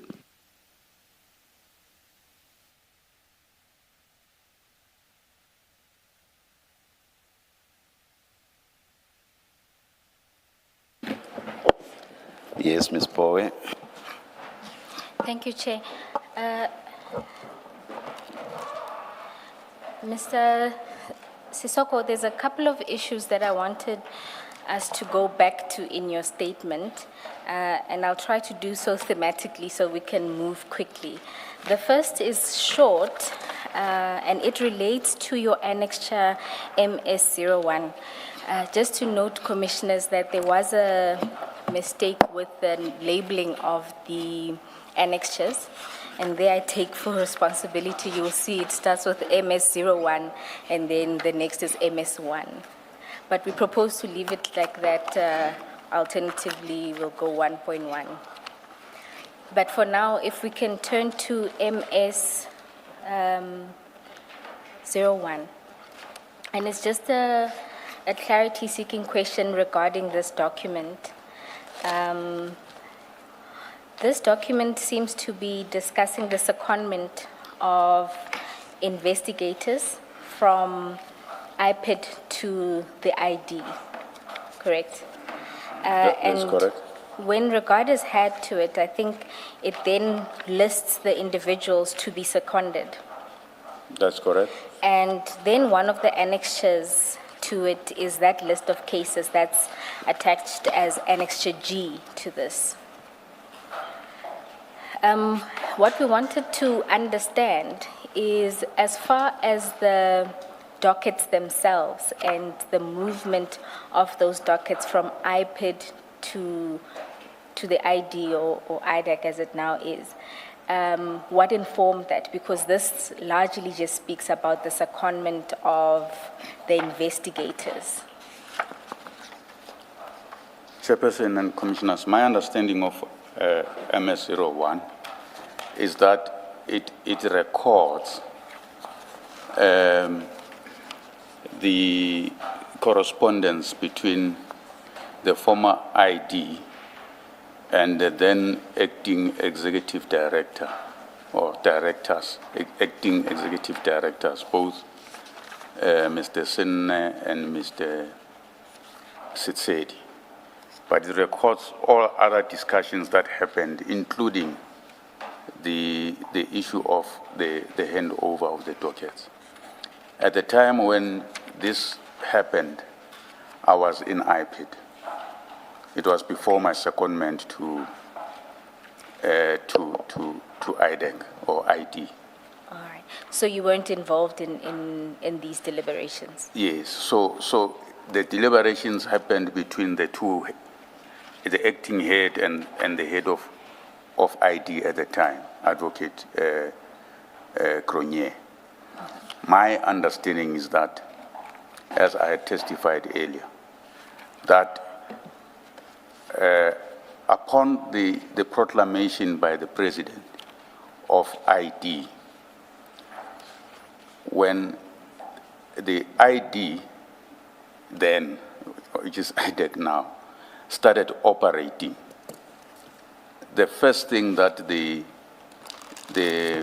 investigating director at the time, Advocate Cronier, did was to write letters to the DPCI and to IPID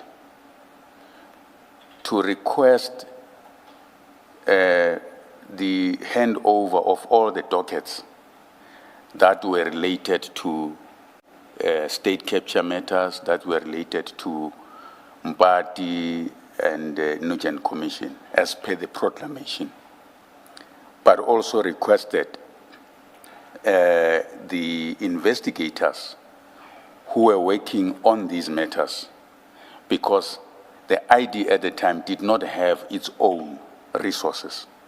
So they relied on secondment, or as the DPCI called it, duty reassignment of these investigators to the ID.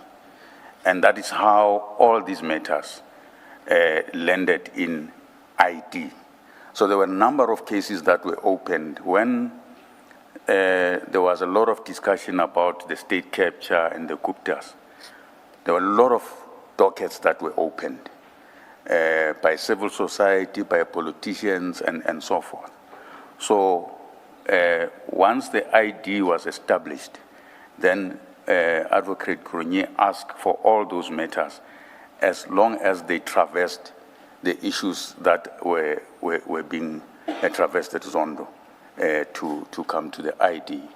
Now that list came as a result of matters that were in IPID and were dealt with at Zondo. All right, thank you. Are those the only cases that came over into IDAC, the ones that were traversed, that raised issues, also touched upon? And when you say issues, I take it you mean facts that related to these dockets that are now in IPID.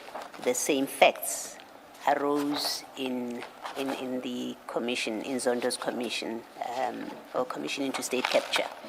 Is that what you mean when you say they traversed those issues?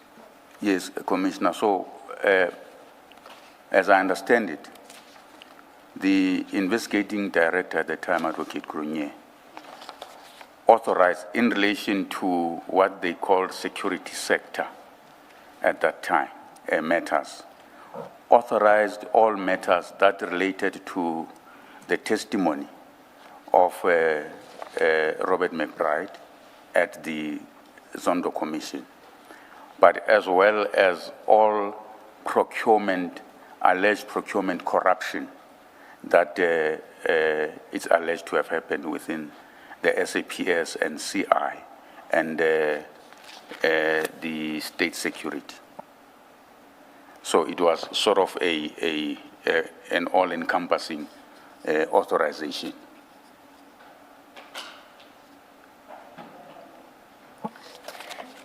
Thank you, Mr. Sesoko. Then can we please move on to, let's deal with your involvement in the CI-related matters. Now, in your statement, the first incident or the first occasion of your involvement, you note the 6th of December as the first time, and this is when Mr. Rapesu calls you. Is that correct? That is correct. And you then say that he called you asking assistance to speak to General Jacobs regarding handing over dockets.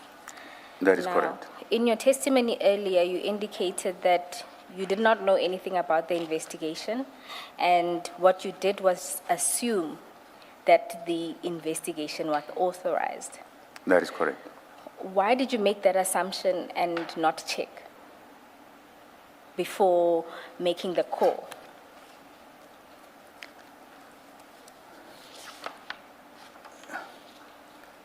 Chairperson, I think, as I said earlier, that I wouldn't expect an investigator to ask for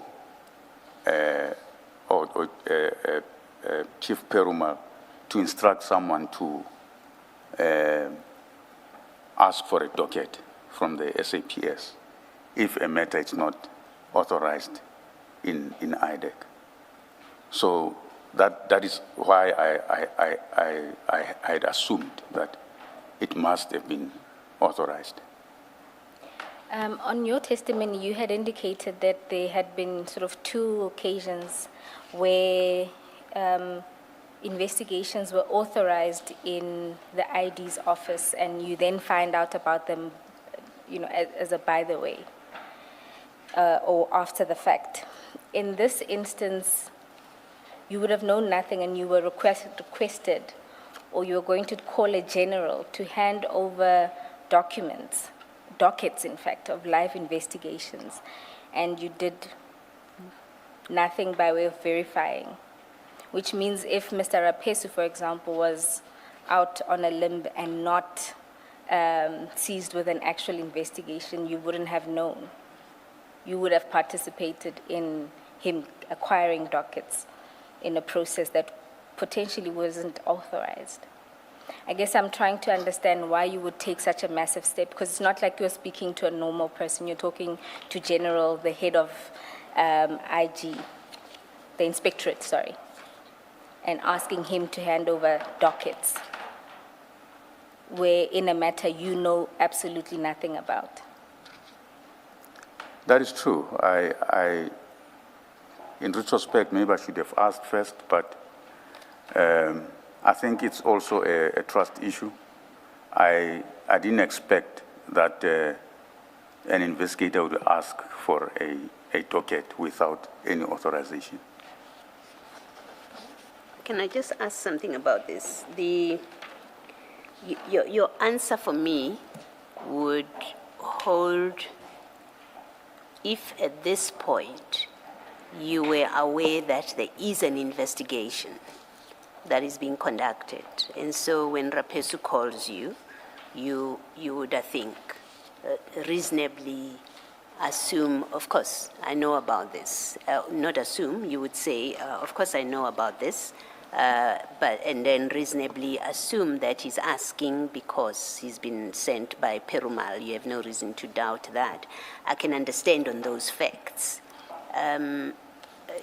If you didn't know as of the 6th of December, 24, that something is happening, is being done relating to crime intelligence, and then you have a junior, I call him a junior, only to say he's not the chief investigator. He calls you and he says, facilitate this. If you didn't know, what he's telling you at that point is Perumal is conducting an investigation that you know nothing about. And at this point, Chief Perumal reports to you at this point. So if you didn't know, it doesn't make sense. It is curious in the absence of an explanation that you don't call Perumal and say, what is this that I hear about before I do anything to get dockets released?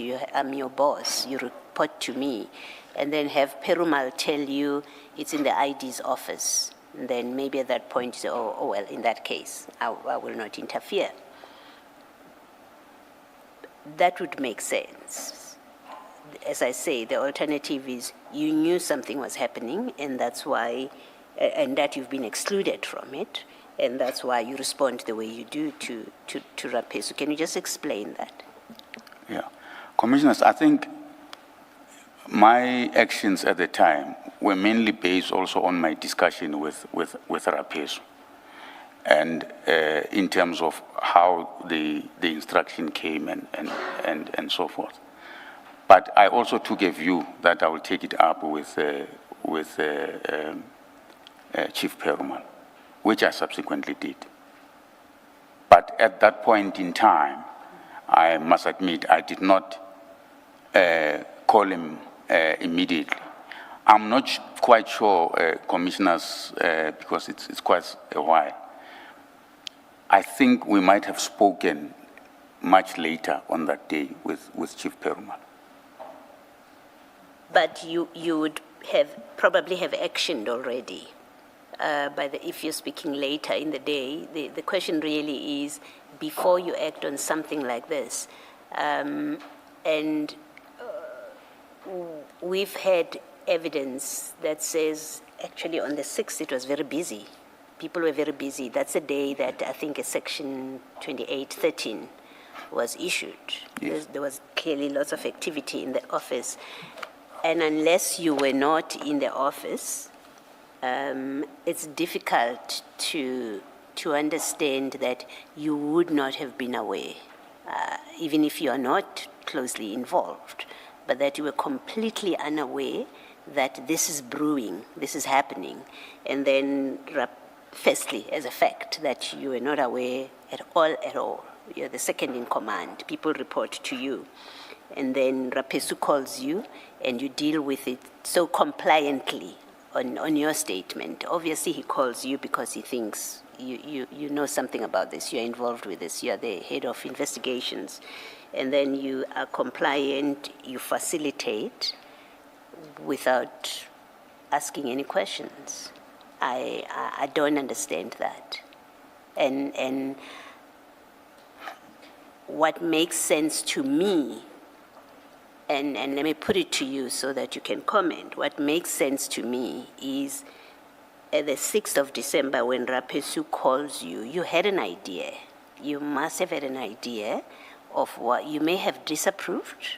You may have decided to distance yourself from it for the reasons that you have given and any other reason.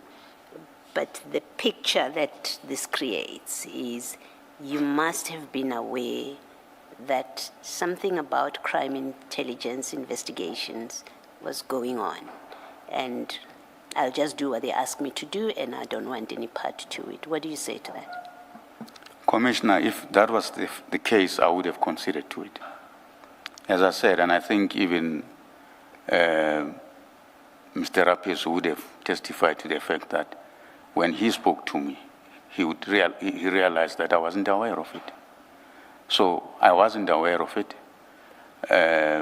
Yes, I did facilitate, and in fact, if my memory serves me well, at the time when I spoke with General Jacobs, because that date was on a Friday, and General Jacobs would have indicated that he must come on a Monday, Mr. Rapesu. So my thinking at the time was that I will then follow up with Chief Perumal about this matter. Thank you. And if we can then move on chronologically about what happened next. You then speak about the meeting that was convened by the ID and the report to the Minister of Police. To deal with that one, I'm going to ask that we look at file 10 at page 251.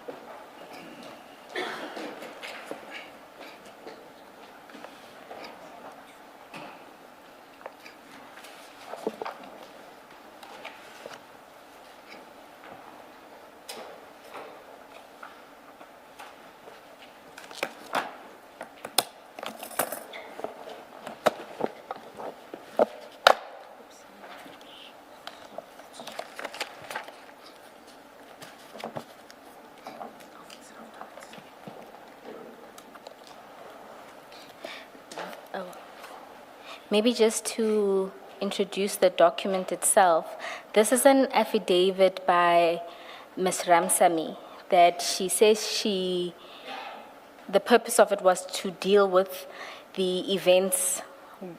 This was around when Mr. Rapesu was being charged with having leaked information.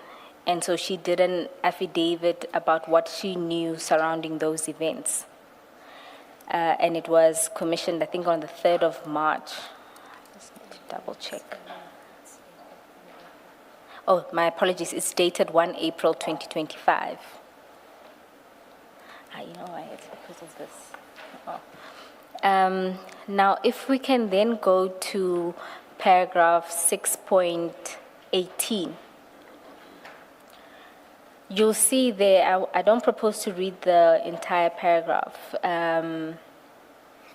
but if you look at the last sentence,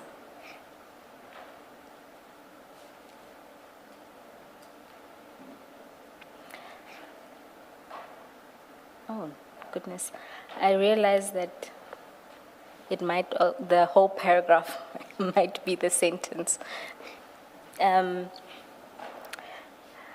So it just says, on 16 January 2025, there was a scheduled meeting with a deputy director, senior investigator, Binang, and myself in the ID's office on another matter. After that meeting was concluded, I asked the ID if I may see her privately on another matter.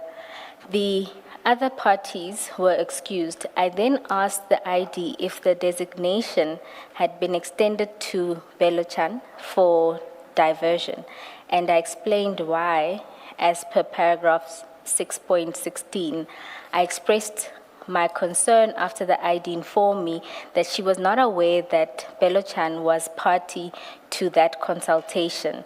The ID then sent an email to all designated members and the head of operations, Mr. Sesoko, for a presentation to take place on the 22nd of January 2025, and I was told to note my concerns in the presentation. Do you recall an email of this nature from the ID? No, Chair, I can't particularly recall. As I said in my statement that there were a number of meetings that were called, some of which I can't remember the contents thereof, but it's possible that there was such an email. Yes, and this meeting, the one that happens on the 22nd, is the one that you are referencing at paragraph 36 of your statement. You'll recall in Yes. your testimony, you confirmed that you suspect that this would have been the meeting of the 22nd of January. Yes. Now, the day before that meeting, Advocate Ransami then emails the presentation, and for that we need to go to page 216 in the same file 10. Two.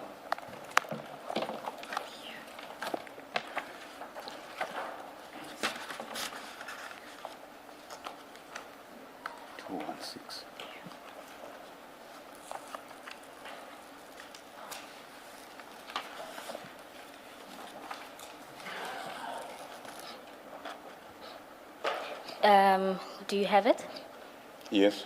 You'll see there that Ms. Ramsamy, on the 19th of January at 12:54, emails to you and the ID the presentation in question. And in the body of her email, it says, "My apologies for emailing over the weekend. The presentation is due tomorrow, and the team are engaged in various tasks attached for your perusal." So in this instance, you weren't copied. This was sent to you, this presentation. Do you recall if you read it prior to the meeting? I cannot particularly recall, but obviously if it was sent, I would have looked at the presentation, and it probably would have formed part of the meeting of the 22nd. Okay. And in instances where you were sent these kind of presentations regarding, this would be the plan for what is termed Operation Diversion, what is your role in those circumstances? Well, normally you expect that there will be a presentation by the team on the matter that is being investigated, whether there are decisions that have to be taken in relation to that investigation or not. And if it's called by the ID, it's normally because the ID wants to give specific directions in that investigation. When you say the ID would give specific directions, in this meeting, are you also not engaged in these types of meetings? No, there will be engagement by everyone in the meeting. Yeah, so you'll be an active participant? Yes, everyone will participate, but normally it will be the team itself. So the team will present and say what their views is about the case, where they are about the case, and if there are issues that we as management want to raise in relation to that, then we'll raise those issues. If there are issues of concern that are raised there, they will be discussed, and then there would be then a decision in terms of how to move forward with those matters. So your role is to be there as management and to deal with issues that arise in those meetings? Yes. Right. And then so because this was sent to you in preparation of this meeting, you would have read, so by this date, you would know of this Operation Diversion. You would now know. Yes, now I know. All right. Now let's go into the presentation. Before you go to the presentation, can I say, Mr. Sesoko, that this email of the 19th of January, which is addressed to you and the ID, but in fact it is preceded, as we have seen, by an instruction by the ID that you should also be emailed about a presentation. What it suggests is that at this point, the ID had not excluded you from these matters, as covered in the presentation at least. She had not excluded you. Otherwise, she may well have taken the matter. It's an ID matter in the way that you described it, without going through the process in the manual, without engaging you. She took the matter on. But as of the 19th of January 2025, she quite clearly, and in fairness to her, whatever else she does that is wrong, in fairness to her, she hasn't excluded you at this point. You, and as you are going to be discussing the presentation, you participate in that meeting. You describe that, you say to Ms. Bowe that everybody gets to participate. We get to express our views. So what we know and what we must conclude from this is that at the latest, 19th January 2025, you are involved in these matters, in this project that is called diversion. And the ID at this point has not excluded you. Yeah. Chair, I wouldn't describe it as being involved. I would say I'm aware now that there is this matter. Because remember that what happens is the email is sent to me, yes, and then there's going to be a meeting. My expectation is that that's when I'm going to get more details about this matter and as to what are the issues in relation to this matter. Yeah, I suppose you and everybody else that didn't know anything that was in this presentation would find out at this meeting, at this presentation, what this is about, which you do. You do, and we will get there.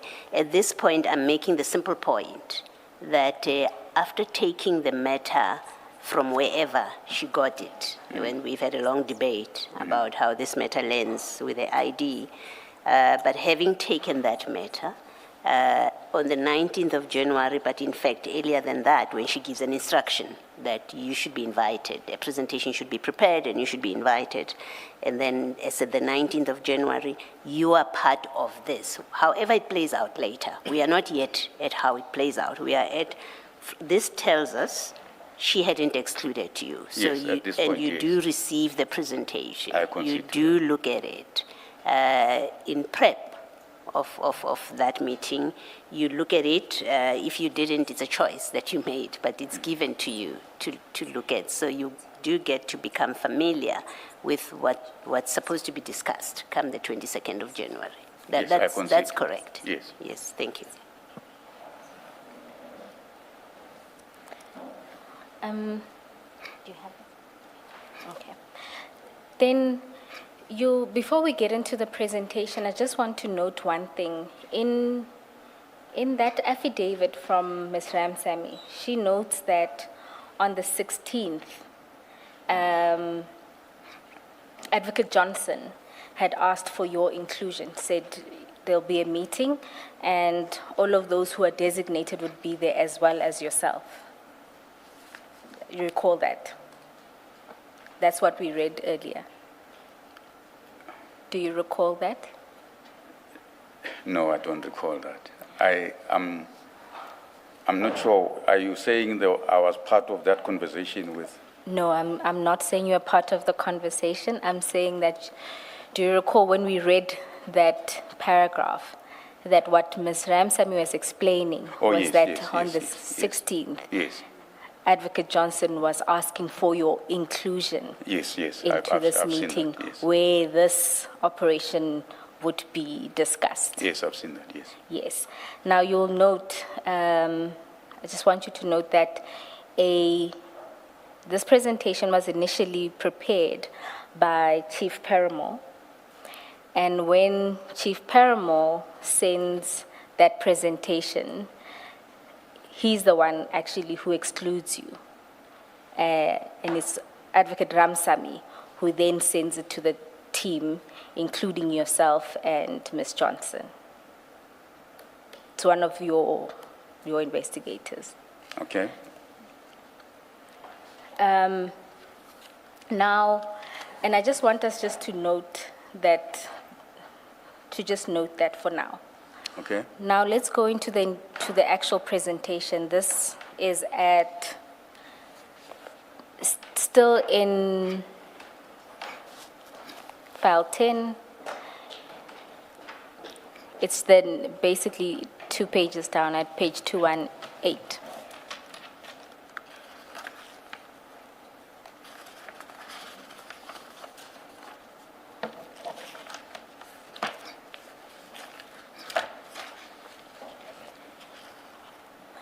You'll see there's an introduction that deals with crime intelligence. My apologies, it starts with the cover page says Operation Diversion. The introduction deals with crime intelligence and that they're plagued with corruption and allegations which threaten, they say, the country's national security. So it's all there in that. But what I want to draw your attention to is the background section. And in that section, you'll see that they detail the affidavit that was received in terms of Section 27. And then it notes the allegations that IDAC was to initiate investigations into.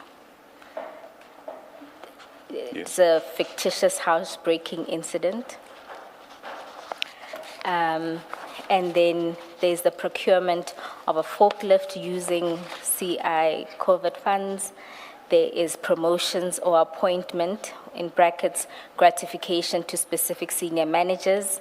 And it goes on about abuse of COVID funds and then mentions the purchase of property, the PKTT, and the use of the funds to pay for hotels.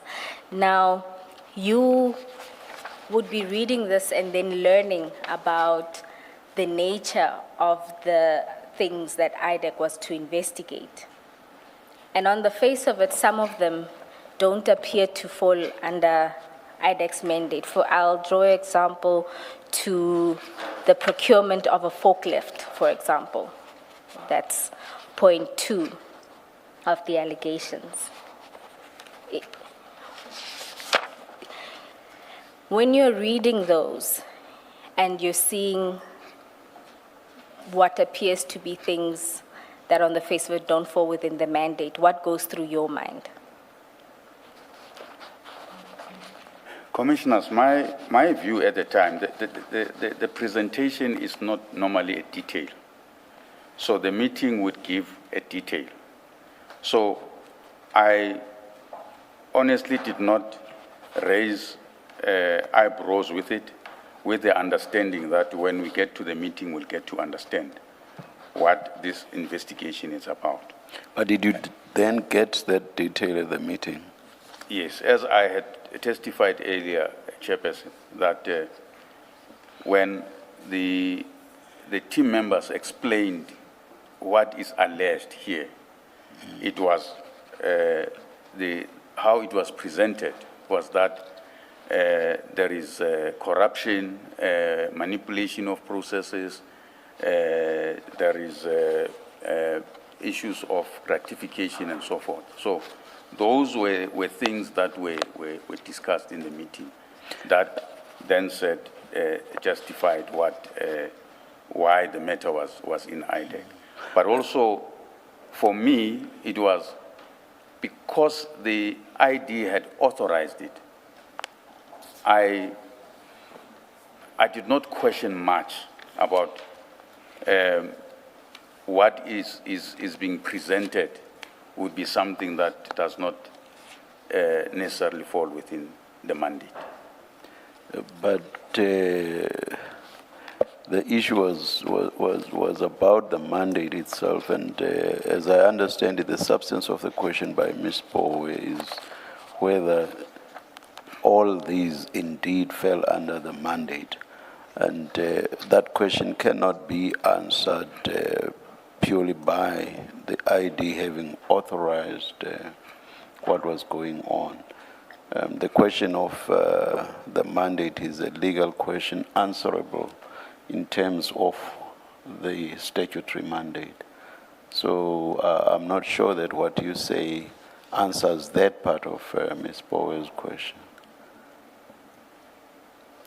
Chair, as I'm saying that at the time, based on what was presented, that's how I understood it, that what the team members were presenting to say what it's alleged and what is being investigated would then, the offenses would then fall within the IDAC mandate. And Ms. Powell specifically refers to the procurement of a forklift, and she suggests to you that that could not possibly have fallen under IPID's mandate. You say all the questions were answered. Was that question or that issue answered? That specific issue? If my memory serves me well, commissioners. If so, how? Because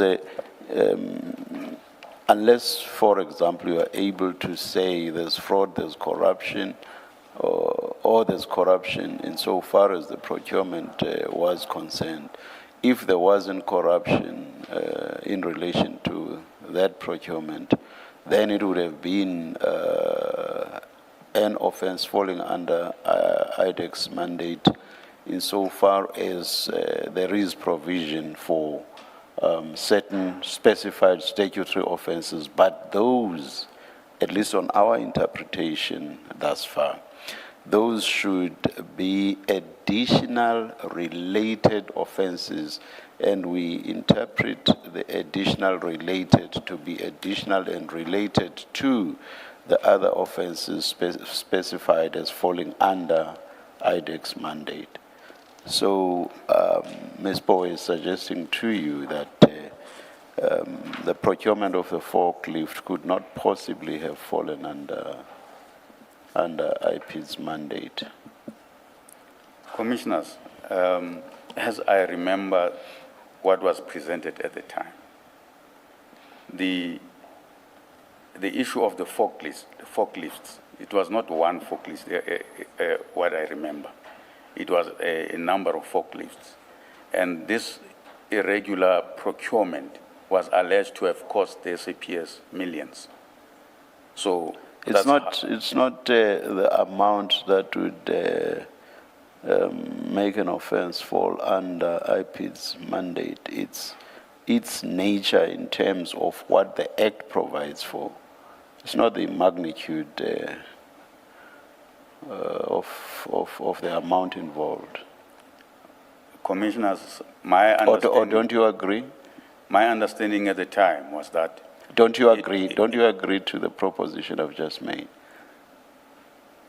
That it's not just the magnitude of the amount involved, because that's what you said in response to my last question.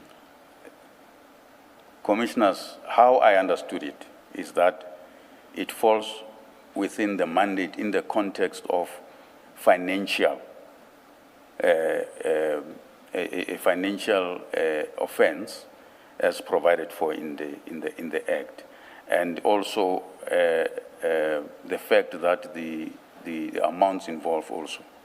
So when I looked at it, or at least from what the presentation was made, I understood it in that context. And I didn't question why it is not in our mandate. And there were debates about it, but ultimately it was settled that it was within mandate. Am I mistaken? Why do I seem to recall that mention has been of a forklift singular? You are talking about many forklifts. I'm not aware that that's the evidence. Everybody has been talking about forklift singular. Yeah. Chair, even the presentation indicates it's a forklift. Yes. And even what's on evidence, it's a forklift, and it cost around about, I think it was about 200 and something thousand. Have a look at page 322. The very first bullet on that page, the procurement of a forklift. And indeed, that accords with my recollection of the evidence throughout this IDAC stream of testimony. So you say a huge amount was involved because there were several forklifts. So your point about several forklifts and therefore a huge amount of money falls away is just one forklift. I see what is in the presentation, Commissioners, but Yeah. I'm talking about what was presented, as I recall it. But how can that be? How can it be that when the testimony of everybody, including Advocate Johnson and your other colleagues, everybody has been talking about one forklift? How could they, at the presentation, have spoken about many forklifts? I'm inclined not to believe that there ever was such a presentation, Mr. Sesoko. Chair, I may be mistaken, but that's how I recall it. If you are wrong, would there be a basis for having thought that this fell under IDAC's mandate? No, it wouldn't be. Yes. Forward. Thank you, Chair. I recall that when Commissioner Kumalo asked the Advocate Johnson, what does the procurement of a forklift that wasn't delivered have to do with IDAC's mandate, she too couldn't explain. Now, while we're dealing with this meeting, let's leave aside the aspects of the 27 referral. One of the major things that happens in this meeting is, and you note that also in your affidavit, is the issue around reporting to the minister comes up. And in particular, the ID indicates that she would do so through the Office of the Chief of Staff, Mr. Nkabinde. Is that correct? That's correct. And when that happens, you then indicate to her that it's not a good idea because Mr. Nkabinde is compromised. Right. And then the ID asks for information related to this. And That is then correct. you agree that you would provide this information. That is correct. What did you understand that she would do with this information once obtained? That she would alert the minister and the advisor to the minister, Advocate Pikoli. And to your knowledge, was that the only thing that was intended with this information? Well, at the time of the meeting, that was what was said. But subsequently, when I provided her with the information, then she instructed that senior investigator Badiachi should look into those allegations. And on what basis would Senior Investigator Badiachi be looking into those matters? Chair, I assumed, I assumed that because they have been raised, and the documentation that I've shown her or given to her that come from the analysts show that there is that collusion. I must hasten to say, as I've indicated in my statement, that this is a matter, what I refer to as the blue light investigation. And as I understood, before I even went to IDAC, that there was a consideration to charge Mr. Nkabinde related to that matter on what was discovered during that investigation. However, the DDPP responsible for that matter at the time took a view that they shouldn't include that, because as I understood, there was an addition to the accused before, and there was a fear that when they add further accused, they might face a 342A application by the defense. So they didn't want the matter to be removed from the court roll. And the view that was taken at the time was that the matter will be dealt with later outside of the blue lights investigation.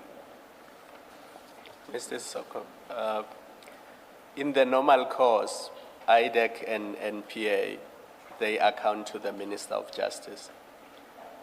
That is correct. Did you not find it odd that the ID is reporting back to the Minister of Police in relation to ongoing investigations where the Minister of Police is not the complainant? Because by the time you went to the meeting, you must have known that, according to the presentation, Mr. Adams is the complainant. So did you not find it odd that you are now assisting the ID to report to the Minister of Police on matters that have nothing to do with him? And is that not interference in IDAC matters? Well, Commissioners, it would seem like that. However, at the time, because I think she would have mentioned that there was a letter from the minister, then I think it was the context why she had to report to the minister. That's how I understood it. Assuming there was a letter from the minister, do you not find it odd that the IDAC, is reporting to the Minister of Police on ongoing investigations when he's not the complainant? The complainant is Mr. Adams. So why does IDAC report to the Minister of Police on ongoing investigations? Commissioners, in retrospect, I realized that maybe I should have raised that, but I did not raise it. And maybe it should not have been the case. And you assisted. It's not a question of just you not raising it. It's a question of you saying, actually, let me assist you. Let me get you dead on Nkabinde to show the minister that he's not the person we should be reporting through. My view, Commissioners, at the time was that based on the history that I know of Nkabinde, I was worried about that communication that goes through Mr. Nkabinde. So that is how I looked at it. My issue is that your worry is misplaced. Your worry should have been, why are we reporting to the Minister of Police on ongoing IDAC investigations? I take the point. Forget who his secretary or whose chief of staff is.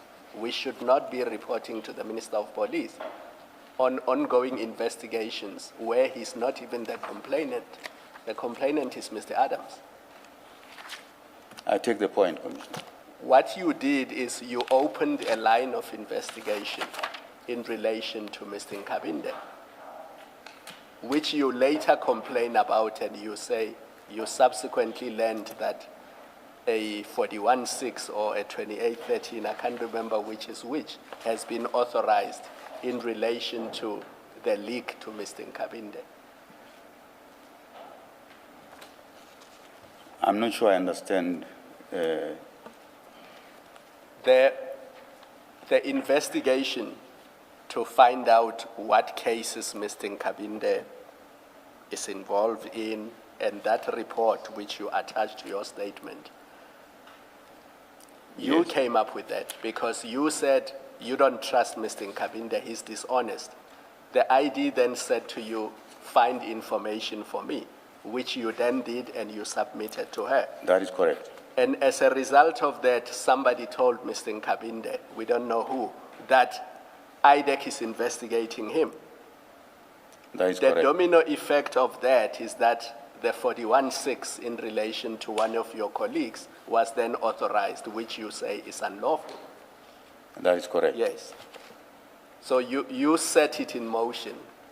Yes, in a way, it appears like that, yes. Yeah, may I just also raise my concern about this, that you became complicit to an investigation into Nkabinde, because there is now an investigation, because you said what you did.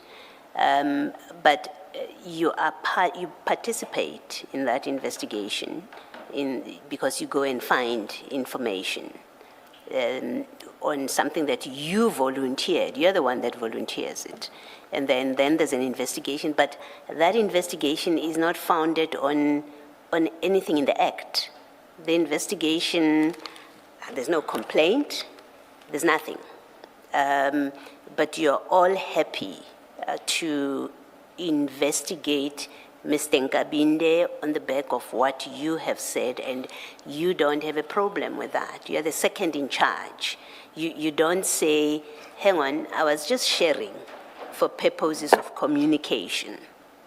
Because if that's all you were doing, as a rule, the one who holds the rules and who should be holding your people, your investigators, to your manual and to your rules, you in fact become complicit in an investigation into Mr. Nkabinde. And from where I'm sitting, it's no different from what Mr. Perumal has been doing, which is conducting investigations or participating in investigations that do not comply with your manual, that actually do not have a basis in your act. Because this which you are now investigating about Mr. Nkabinde, it doesn't arise from the act. It doesn't. And in that way, you put yourself in a position where you are no better than what, in fact, Ms. Johnson does on this. You're just as liable, or should be just as liable on this. If it's a point of criticism that an investigation was conducted on Mr. Nkabinde, it applies equally to you. Do you want to comment? Yes, Commissioner. As I said earlier, that the issue of Mr. Nkabinde was part of the Blue Lights investigation. Now, at the time, as I've indicated, that the DPP that was responsible for matter had parked that issue. Now, the ID, when she instructed Mr. Pariati that she must look into the matter, in my own understanding, would have been the extension of that investigation on the Blue Lights. But as it turned out, because of what happened in relation to the allegations of the leak, my understanding is that even that issue was never taken out. Can be that you believed that it is an extension of that investigation. The DDPP has taken a position how he's going to handle that matter. This investigation arises on your words, and I think Ms. Ramsame's words. It is the ID says, find me dead on this person. It's not, it's in fact an investigation for ulterior purposes, not for the original purpose of the Blue Lights. It has nothing to do with that. It has to do with, he gave the minister, the ID, heebie-jeebies. I can't think of another word, sorry. Ms. Ramsame said, that's what the ID said. I don't like this guy, he gave me the heebie-jeebies, and then you say, oh, don't actually send stuff to him because I don't trust him. And then she says, find me stuff about him. That has nothing to do with your Blue Lights investigation, and you must accept that. It is because the ID is looking for something on him that will enable, according to her, warn the minister that do not trust him. So I'm sorry, the answer is not, your explanation now that, well, it was a resuscitation, it's not, that's not what happened here. Can we please accept that? Commissioner, I would concede, based on what you are saying to me now, that the ID, when she instructed Mr. Pariati that she must look into the matter, in my own understanding, would have been the extension of that investigation on the Blue Lights. But as it turned out, because of what happened in relation to the allegations of the leak, my understanding is that even that issue was never taken out. Can be that you believed that it is an extension of that investigation. The DDPP has taken a position how he's going to handle that matter. This investigation arises on your words, and I think Ms. Ramsame has But at the time, that's how I honestly looked at it. Maybe let me ask you a last question.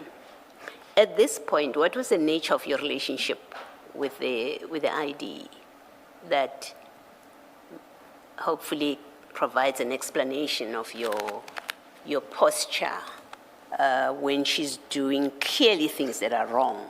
Because it is wrong, this investigation. And that's not me saying there was no merit in the blue lights thing that you've decided to park against him. I'm talking about here what I say the motive had nothing to do with the blue lights, had with how she claims he made her feel, but also now she wants to warn the minister. For you not to say to the ID, no, that's wrong. We shouldn't be doing that. And you're the second in command at this point. Your investigators report to you. What's the nature of your relationship at this point? We've always had a good relationship with the ID. I cannot say that the relationship was strained or anything at that point in time. Nothing that precluded you saying to her, maybe we shouldn't do this. This investigation now that we are starting, I was being helpful only for purpose of communication, but now that you're speaking about investigating him, I think it's wrong. It doesn't comply with our law. It's not anticipated in our mandate. Nothing stopped you saying that to her. Nothing stopped me saying it, and I didn't say it. Okay, thank you. And then just on the last thing on this point, I just want us to go back to Ms. Ramsami's affidavit at page 252.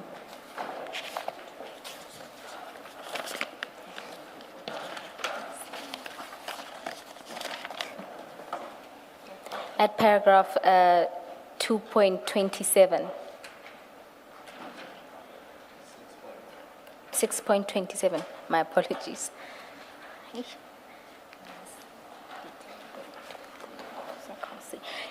You will see there that Ms. Ramsamy gives a recollection of all the things that transpired and who then was assigned to do what in relation to this Nkabinde matter. You'll see she starts by saying that you began explaining the IPID history of Nkabinde and all the events leading to Nkabinde's resignation. Said Mr. Sesoko further indicated there was a case where transcripts were available from Nkabinde's time in IPID and asked Rapesu about this and to share it with all of us. He also asked Rapesu about a case, I cannot recall the exact acronym, KMP or KGP. Rapesu then replied that he would send same. And these are matters that were during your time at IPID. Is that correct? Yes, that's correct. And it seems unrelated to the blue lights. Yes.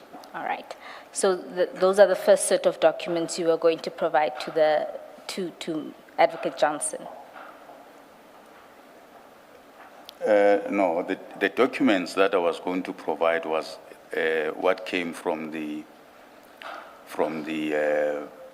data analyst. Yes, that comes up later. So this Yes. one, you had asked Rapesu about this and that he must share those transcripts with everyone.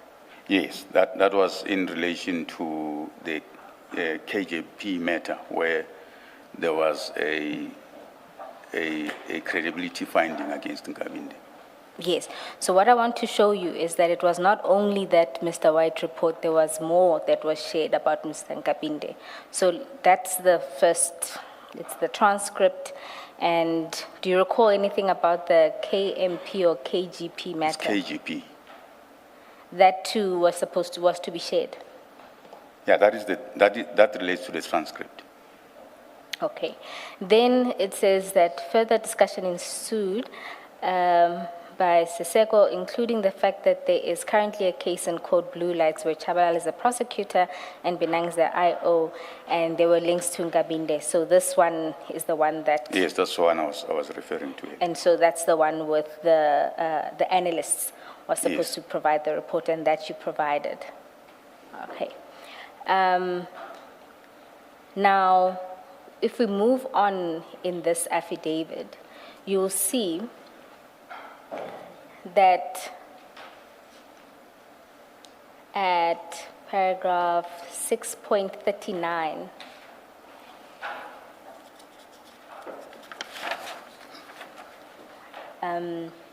Ms. Ramsamy explains that on the same day, Sesoko contacted me telephonically indicating that he was on his way to the office and wanted to see me. When I went to his office, I found Binang and Chabalala. The discussion was about White's report. Chabalala indicated that a standalone prosecution case can ensue and Binang can start finalizing the investigation. Sesoko indicated that he did not want any of the IPID investigators to deal with this matter and that a neutral IDAC investigator should pursue the investigation. So if you consider the deliberation that you just had with the commissioners, it's clear that you were steeped into this investigation into Mr. Nkabinde. Yes, for And me, you were having meetings to see how you can then further it. yes, for me was the issue of furthering what had been parked in relation to the Blue Lights matter. But you are not furthering it because it was parked in the Blue Lights matter. If that was the case, then it would have emanated from a discussion with the team, with the investigator Binang, Chabalala, whoever would have been the DDPP in that instance. This flows directly from your meeting with the ID where you had expressed suspicion about Mr. Nkabinde. Yes, it's true. It flowed from Yes, from so you're that. not furthering that investigation. This is a completely different investigation that stems from the ID's office. I did not look at it that way. I looked at it as taking further that Blue Lights investigation. I want to make reference to one more thing. If we can go to page 245 of file 10. 245. Yes.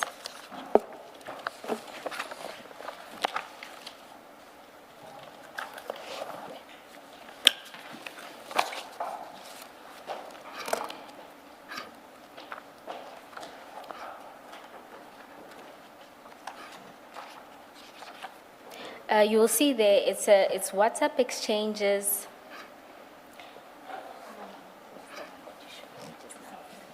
My apologies, 243. If we can just go up. You'll see those are WhatsApp exchanges between Ms. Ramsamy and Advocate Johnson. And there you'll see that before that, there is communication about other prosecutions that were undergoing. And then there is talk about the White report, which you assisted in obtaining. And then if you go down, you'll see that she then says to Ms. Johnson, can Mr. Sesoko and I brief you in detail when you are available today or Monday to give you a full picture? There is more than what we actually thought, and get direction, because he was supposed to be charged on these things in 2019. Now, when you consider the chronology of what happens from when Mr. Nkabinde's name came up in that meeting, what it seems like happened is that Ms. Johnson referred to Mr. Nkabinde. You may have, at the beginning, innocently indicated your concerns around Mr. Nkabinde, but what follows was an investigation, a full-blown investigation, and using investigations that were ongoing or matters that were ongoing in IDAC in order to deal with Mr. Nkabinde. Chair, I consider that there were these discussions. And as that WhatsApp message shows. Remember, these issues were already part of that blue lights investigation. So the report was already there. So it was not like there was new thing that was to be started in terms of investigating, at least based on the report that was already there on the blue lights investigation. Ms. Boyce, 6.42 of the affidavit.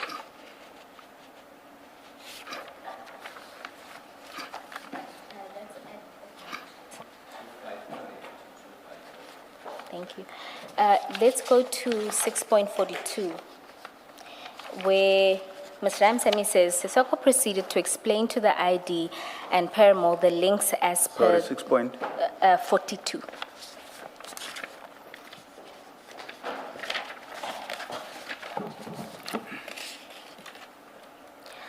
No, Commissioners, I was told that the witnesses file broke, and so this is why it takes slightly longer to get everything sorted. Yes, I'm there. It says, Sesoko proceeded to explain to the ID and Paramore the links as per the charts, I think means chats, provided by White. There were discussions about the investigation that needs to proceed. Paramore indicated that Belachan can continue with the investigation. Sesoko stated the sentiments he shared in the meeting as per paragraph 6.39. The ID agreed and stated that Parayachi would then attend to the investigation.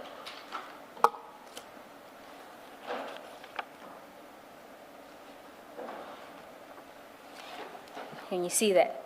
I see that. Your involvement continues after this as well. If you look at what happens at paragraph 6.44, on 30th January 2025, Sesoko contacted me regarding the authorization documents for the Nkabinde matter. I sent the ID a WhatsApp asking if that authorization should be done in terms of which form of authorization.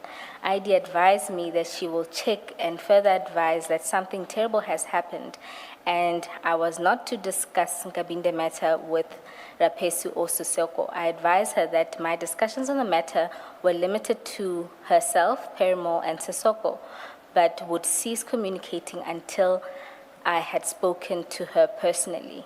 Now, what you'll note there is there's a communication there about authorizations and how those would be done. Now, if this was an extension of an ongoing investigation, wouldn't it be simply an authorization in terms of that existing authorization? Yes, that's what it's supposed to be, and that's how at least I understood it at the time. But I see that she was asking about authorization. In fact, he's saying you were asking about the authorization document on the Nkabinde matter. So it couldn't have been an extension of those existing matters. I cannot recall asking for authorization. I don't think I would have asked for authorization when I knew that the blue lights matter has been authorized. Thank you. And then I just want to put one more thing to you. If you go back to your statement.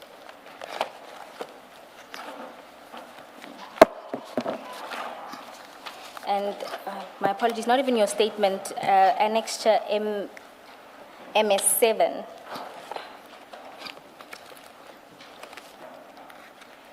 Which is an email that Mr. Nkabinde sends to the investigator, Mr. Mbalo. And this is when he was being asked to produce an affidavit. And this is then his response to Advocate Johnson. In particular, if we can have a look at paragraph 1, 2, 3, 4. And he says, what I was told was not a surprise to me because I knew it was based on jealousy and hatred by Sesoko and his team, who were my former colleagues in IPID. And because of our past, which was on the public domain, I knew that if indeed they had any genuine complaints about me, they would not wait for 7 years because I know I am the number one enemy. So now, because I got a decent job, plots of such nature are starting. When I called Advocate Johnson, I was alerting her of a plot against me not to lay a complaint.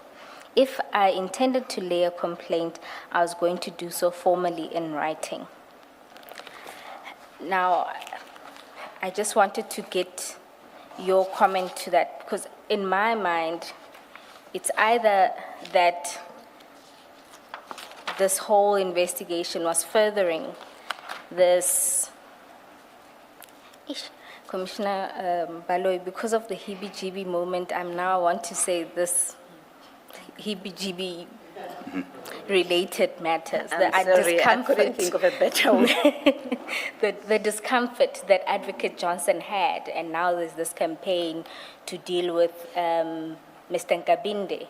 Alternatively, could it be what Mr. Nkabinde says about your relationship with him? So I just want to put it to you to respond, because he says he thinks this campaign is because of your history with each other. Commissioners, it's true that we have history with Nkabinde, and I'm the one who removed him from an investigation team after we had found that he was colluding with suspects in our investigation. So it's understandable that from his point of view, he thinks that I had an agenda, or I wanted to get back at him for some reason. But I never had that kind of an agenda for him. For me, it has always been that because of what I knew and his involvement in criminality, he had to be held accountable for it. That is all what was in my mind at all given time. Thank you. Then I want to deal with another aspect that emerged from this meeting, and this is a tasking that was given to you in relation to meeting with the IGI. Do you remember that? Maybe Yes, just to yes. show you where that emanates from, if we can go to, we'll display it because I don't recall asking that file 11 be brought, but we'll just display it on the screen. And then it's also in the supplementary statement at paragraph 16. Ms. Ramsami's supplementary.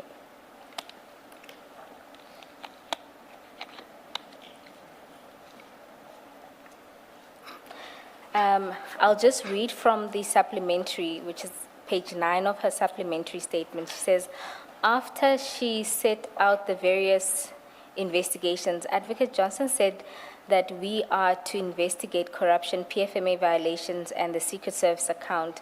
Mr. Sesoko was tasked with arranging a meeting with the IGI, which did occur. Right. And now this is in relation now to Project Diversion, is it not? Yes, it was. If I remember well, they needed some documents from IGI, so I was asked to arrange a meeting with IGI.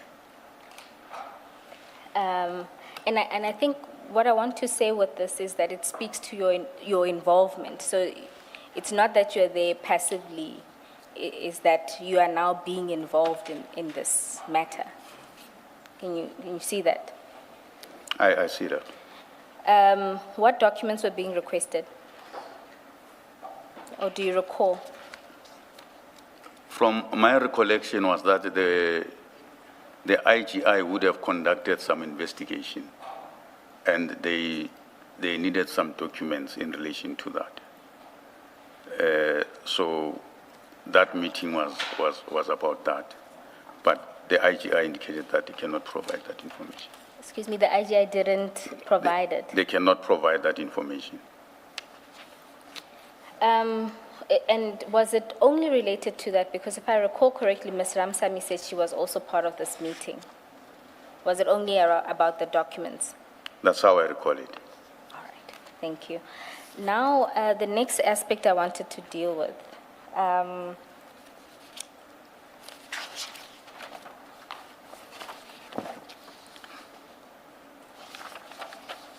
If we can go back to your statement, I think I'm done dealing with the meeting. One aspect I wanted to ask you about in relation to the investigation into this leak or Mr. Nkabinde's alleged complaint, or rather Advocate Johnson's complaint, really.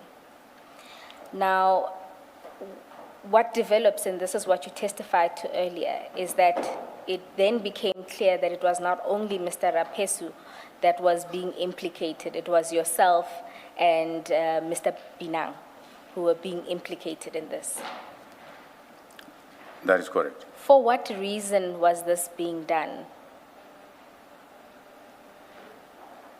I can only imagine that you've thought about this and you may know a reason why this is being done, particularly given the fact that you are the person who raised these complaints and obtained these documents that were dealing with Mr. Nkabinde. So it seems bizarre that you would at the same time be the leak.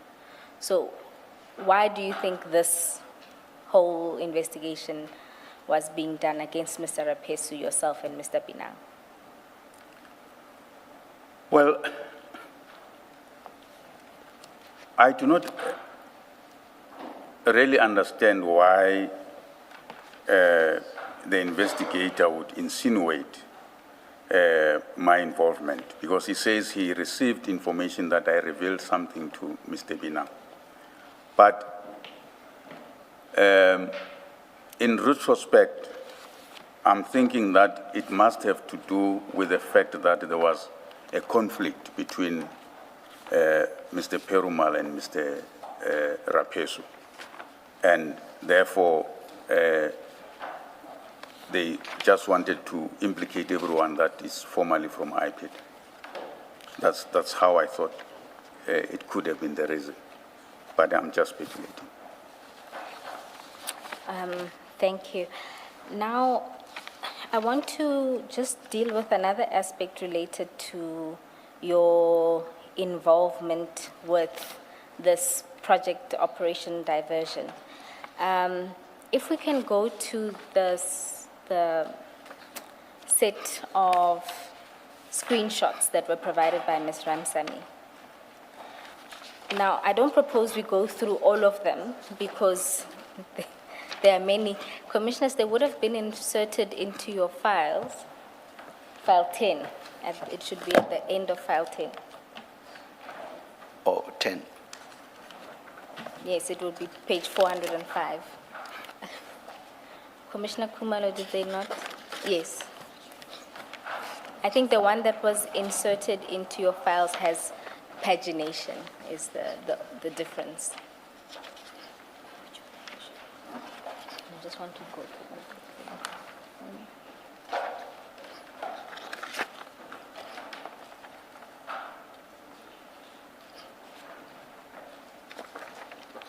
You said we go to page 4 what? 405. 405, thank you. And my file is also about to break. Chair, maybe it's a sign we must stop. Yes, Ms. Bowen.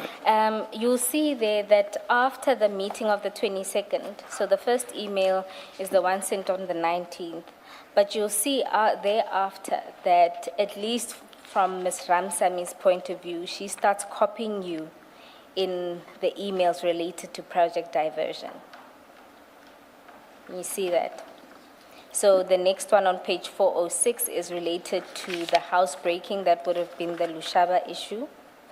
Yes. Maybe a correction, Ms. Bowe. It's not a copying, it's an address. It's, as I see it. He's not copied. He's one of the addresses. My apologies. Yes, this one is addressed to you. And it was in particular in relation to statements and diary entries made by Mr. Rapesu. if you go to the next page, you'll see that this was also addressed to you and Ms. Johnson, and this is in respect of the prosecutor's instructions not being taken or taken as disrespect by the investigators. Yes. And they, you as the head of investigations are also, you get this email. That's correct. And I'm assuming she expects that you deal with it because Chief Peramore is a subordinate of yours. You see that? Now, if you go on, you'll see that the next one is in relation to a report. And if I'm not mistaken, this is again the Lushaba matter. If you continue, you'll see an email. Please keep giving phone numbers for the transcript. You At keep page saying 4, the next one. Oh, my apologies. At page 407, it's the one in relation to Ms. Ramsami's complaints about her instructions being regarded as disrespect by the investigators.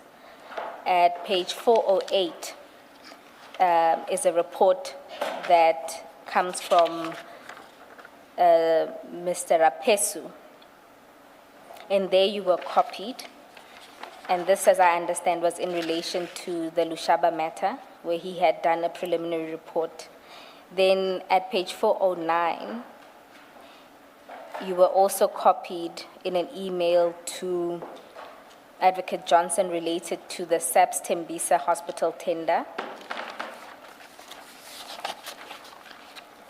And then at page 410, that one I want to deal with because you'll see in the subject matter it says diversion arrest, and this is addressed to you from Advocate Johnson, where, and commissioners will get the full emails because this is cut, but here Advocate Johnson. Maybe also put the date on record.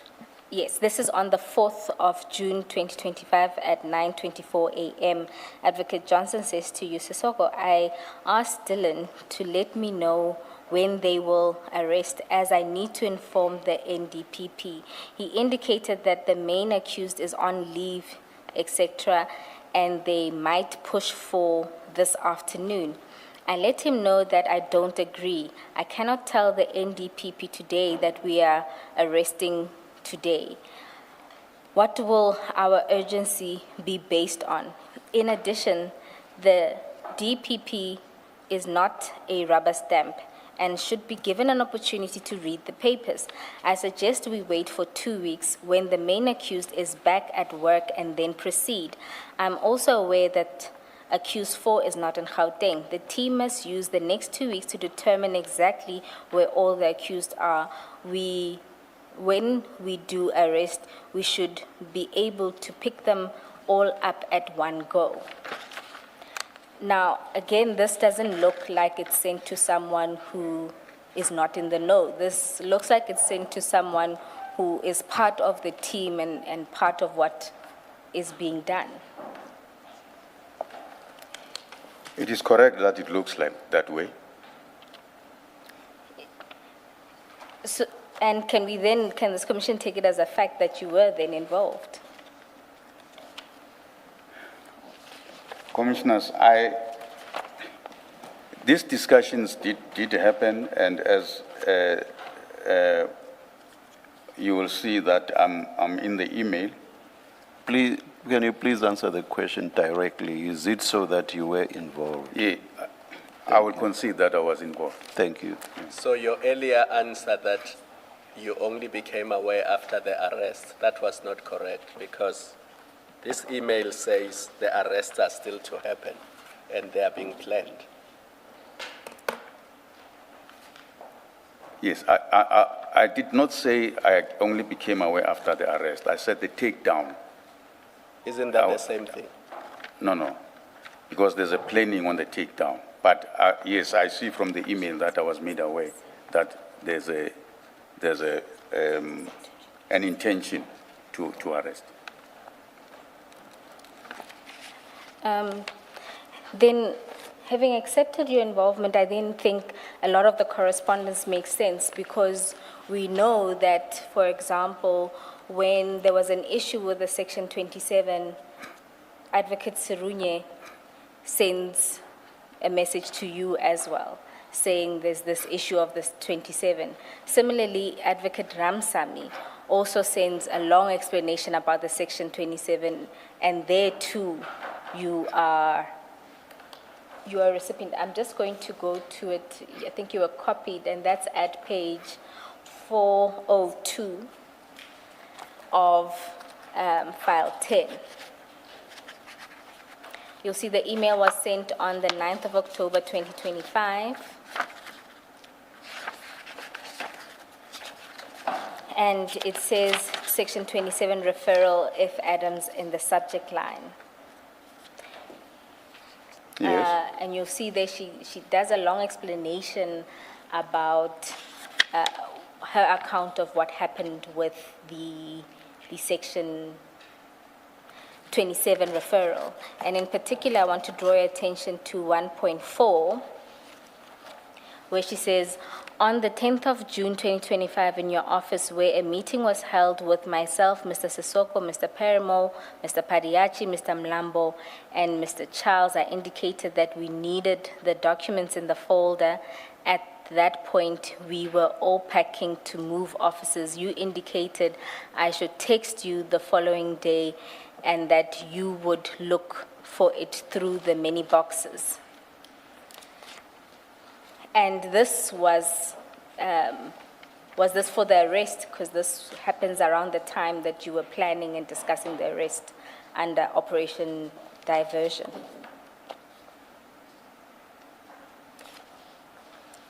Yeah, I think it would have been. I think it would have been. Okay, again, it just speaks to involvement. I think now that we know that you were involved, we can move past this, and there's one other 4112 aspect. maybe, 4112. 4112. Oh, thank you, Advocate Kumalo. Commissioner Kumalo.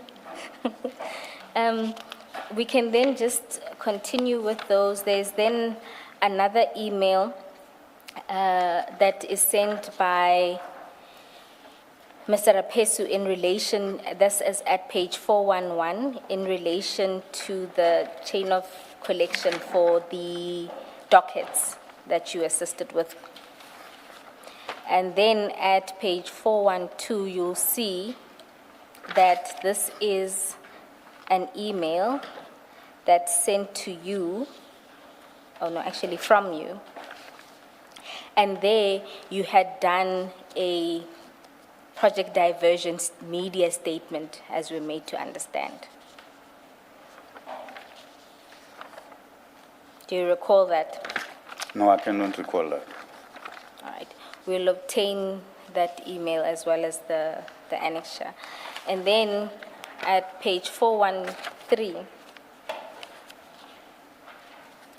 you'll see you were copied on an email in relation to the charge sheet in the Lushaba matter.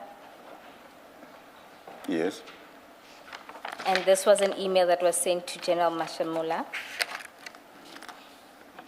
in June 2025, on the 20th of June 2025. Then at page 414, you'll see that is a calendar invite for a meeting on project diversion. And you were one of the participants. At 415, my apologies, let me just place the date on record. This 24 July at 7:05 a.m. At page 415, you were copied on an email regarding leg 1 of project diversion, which was the Lushaba matter. And this email was on 16 October 2025. At 416, there was a meeting request for further particulars in one of the cases. And again, Here, I'm not sure if you were copied or if it was sent to you, but you were part of that email chain. And that was on 22 October 2025 at page 417. You'll see that was an email with the subject line diversion case 1 and 2. This would have been Lushaba and the Kumalo matters. And there you were copied on an email dated January 27, 2026. And then on page 418, this is a 28 affidavit. This is division leg 1, diversion leg 1, and this was related to the Lushaba matter, and this email was on the 28th of January 2026. This is not the sum total. I had just requested Advocate Ramsamy to provide me the correspondence that was shared amongst the team, including yourself, on these matters since the meeting of the 22nd of January. From all this, it appears that you were involved throughout. That is correct, Chief. Some emails were sent to you directly. On others, you were copied. And besides just emails being sent to you, some of these say there were requests for meetings. You yourself have said that you did attend meetings. That is correct. And then also and crucially, you have also accepted that you would attend to what I may loosely call logistical matters. You would personally pursue those, make requests to, let me say, people outside of IDAC, make requests, get information that was required for purposes of these investigations. So all of that paints a picture of you being fully involved. You accept that? I accept it. Yeah. Yes, yes, Ms. Bowen. And then one other thing I want to quickly touch on is if we go to file 11, I know you don't have it, so I'm going to ask you to look at your screens. And you will recall that these are notes from Ms. Ramsamy where she was telling us about one of the contents of a meeting which happened on it's the same meeting on the 22nd of January. And in that meeting, one of the things that was discussed was essentially a plan to catch by a plan, and this was something that Advocate Johnson said, a plan to catch out the National Commissioner. And the idea was that they wouldn't tell the National Commissioner about investigation. He would then be summoned to Parliament to account, and then he would lie, and then he would be caught out. And this plan was discussed at this very meeting where you attended. I don't know if you recall that plan. I don't recall any discussion about such a plan. You were in the meeting. I'm not sure on which What is date. the 22 January. It's the meeting of the 22 January, yes, where the presentation was made. I honestly don't recall that discussion about the setting up of the NASCOM. And you'll see it happens just before there's a discussion about that IGI meeting that you were to facilitate. I see that. Mr. Soko, it is of sufficient gravity and importance that if you were at that meeting, I would expect you to remember. I don't think it's every day unless you are telling us that you sat in meetings where every day this topic about setting up the National Commissioner came up. Then I would understand, well, it's one of many meetings and we can't pin you down to the 22nd of January. If it's a once-off discussion, it's of sufficient seriousness that I don't understand that you don't remember. If you were in that meeting and you've told us you participated in that meeting. You can comment if you want to. Commissioners, I understand where the commissioner is coming from, but I honestly don't remember that conversation. And if you read those blocks, you'll see that the IGI was to give an intelligence file. Can you see that? Yes, I can see that. Yeah. But if you don't recall, I can't take it any further. Perhaps more accurately, if you say you don't recall, Yes, if you. then there's Yeah, an important nuance there.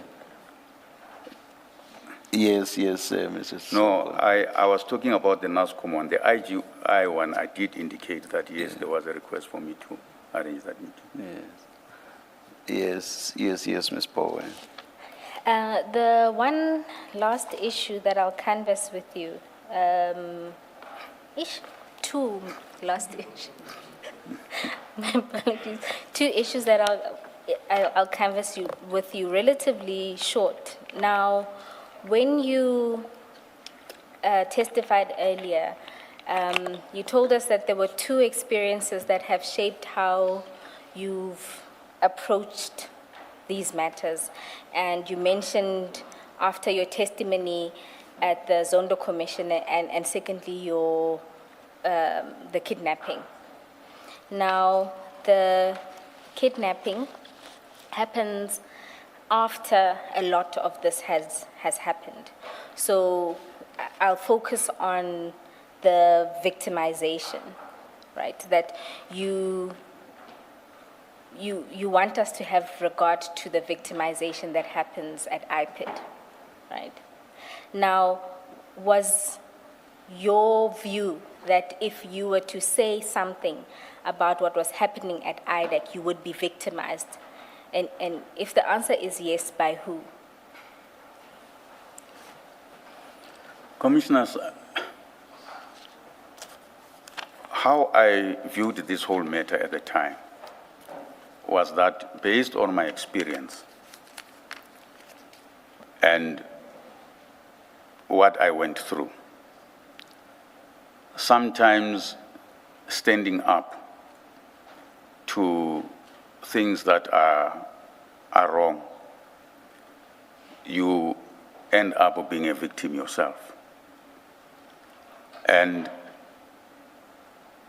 I know that may not be satisfactory, but at that time, I took a view that when the ID takes a particular decision, I fall in with it. And that's what I did. The problem with that is if you want to be a leader, which you are, you should not put up your hand to be appointed as a leader. If that's your attitude, you just should not put up your hand to be a leader. In fact, standing up to authority may even be expected of officials who are by far junior to you. So with you, it's worse. And I accept that, Chair. Yeah. Chair, the last aspect that I wanted to canvass is in relation to an incident that happens around the 24th of July, 2024, 2026. I just want to preface and say the reason why I make mistake with numbers is I have numeric dyslexia. So I see something, but I read something else.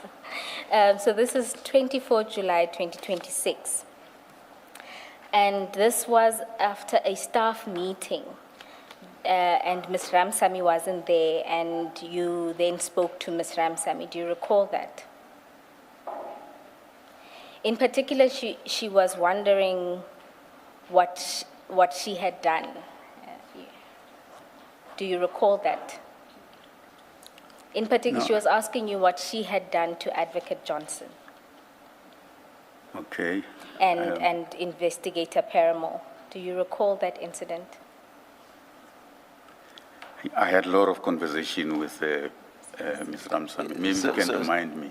Don't you want to be more direct? I can because be more direct. Yes. Yeah. Ms. Ramsamy, because she's not done with her testimony, I'll say she will testify that during that conversation, when she asked you what she had done to Advocate Johnson, your response was that her problem started when Ms. Ramsamy was disagreeing with Chief Paramore, and that Johnson, Advocate Johnson, listens to Chief Paramore. Is that the situation that Yeah, I was, think I would was have at the said that. office, and that you were? Yes. And that was the known situation at the office? Yes. Which means that Chief Paramore had an immense power, because in there you said to her that Advocate Johnson listens to Chief Paramore. Yes, that's true. Now, in that conversation, she will testify that you also told her that Chief Paramore approached you after a meeting and told you to speak to her, Advocate Ramsamy, and Mr. Rapesu, so that the situation can be fixed, because if it isn't fixed, they, being Mr. Paramore, would be arrested and charged. Do you recall that? Mr. Paramore would be charged. Do you recall that? Yes, there was that conversation, and yes, Chief Paramore did approach me and to say I must talk to them, and that I don't think that he would have said charge, but they would be in trouble. I think that's how I remember it. And who were the they that would be charged? Was it Chief Paramore? Or, Yes, or so- would be in trouble according to the witness. Yes, he was referring to himself. And do you know why they would have been in trouble? Well, I think at the time it was clear that the issues of how they dealt with the matter would come up.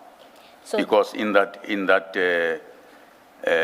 meeting, there was a file that Rapeso had, and then in that file, it would appear that they had inserted some information which was not part of the file, and Rapeso indicated in the meeting that those documents, which, if I recall, were related to the forklifts, were not part of that file, and they would have been inserted in that file. And fortunately, he had done a record of everything that is supposed to be in that file, and those documents were not part of that file. and this would have also been after or in the midst of Advocate Johnson's evidence before this commission. Yes, And so Mr. Paramore had approached you so that you talk to those two, because they were the ones who knew about what they were doing. yes. Thank you. Chair, I don't have any further questions for this witness. Thank you, Ms. Bowe.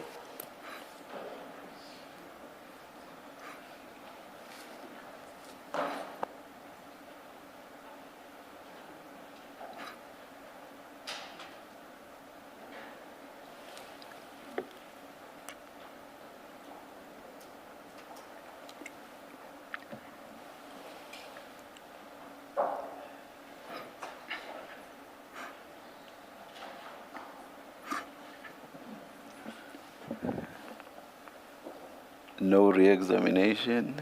Mr. Ramatsekisa? None, Chair, and Commissioners. Thank you.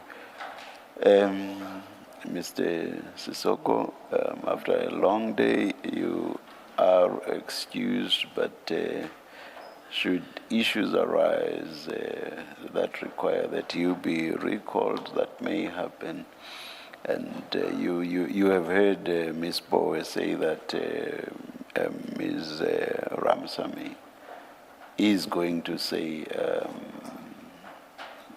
something that relates to you or is about you. So you are excused for now, but I'm just saying We don't know now, but there may be that possibility. But you are excused. That will be in order, Chair. We are not sitting tomorrow. I had a prior commitment before there was to be any extension. The hearing of evidence would have ended on the 31st of July. So I got involved in commitments that I simply cannot get out of. So we are not sitting tomorrow. And on Monday, it's a public holiday. So we adjourn and resume at 9:30 on Tuesday. Women's Day, Chair, to be specific on that. At least you cannot accuse me of not being cognizant of that. Go to the opinion piece on the Daily Dispatch of today. You'll see that I'm very much cognizant. Let's adjourn until then.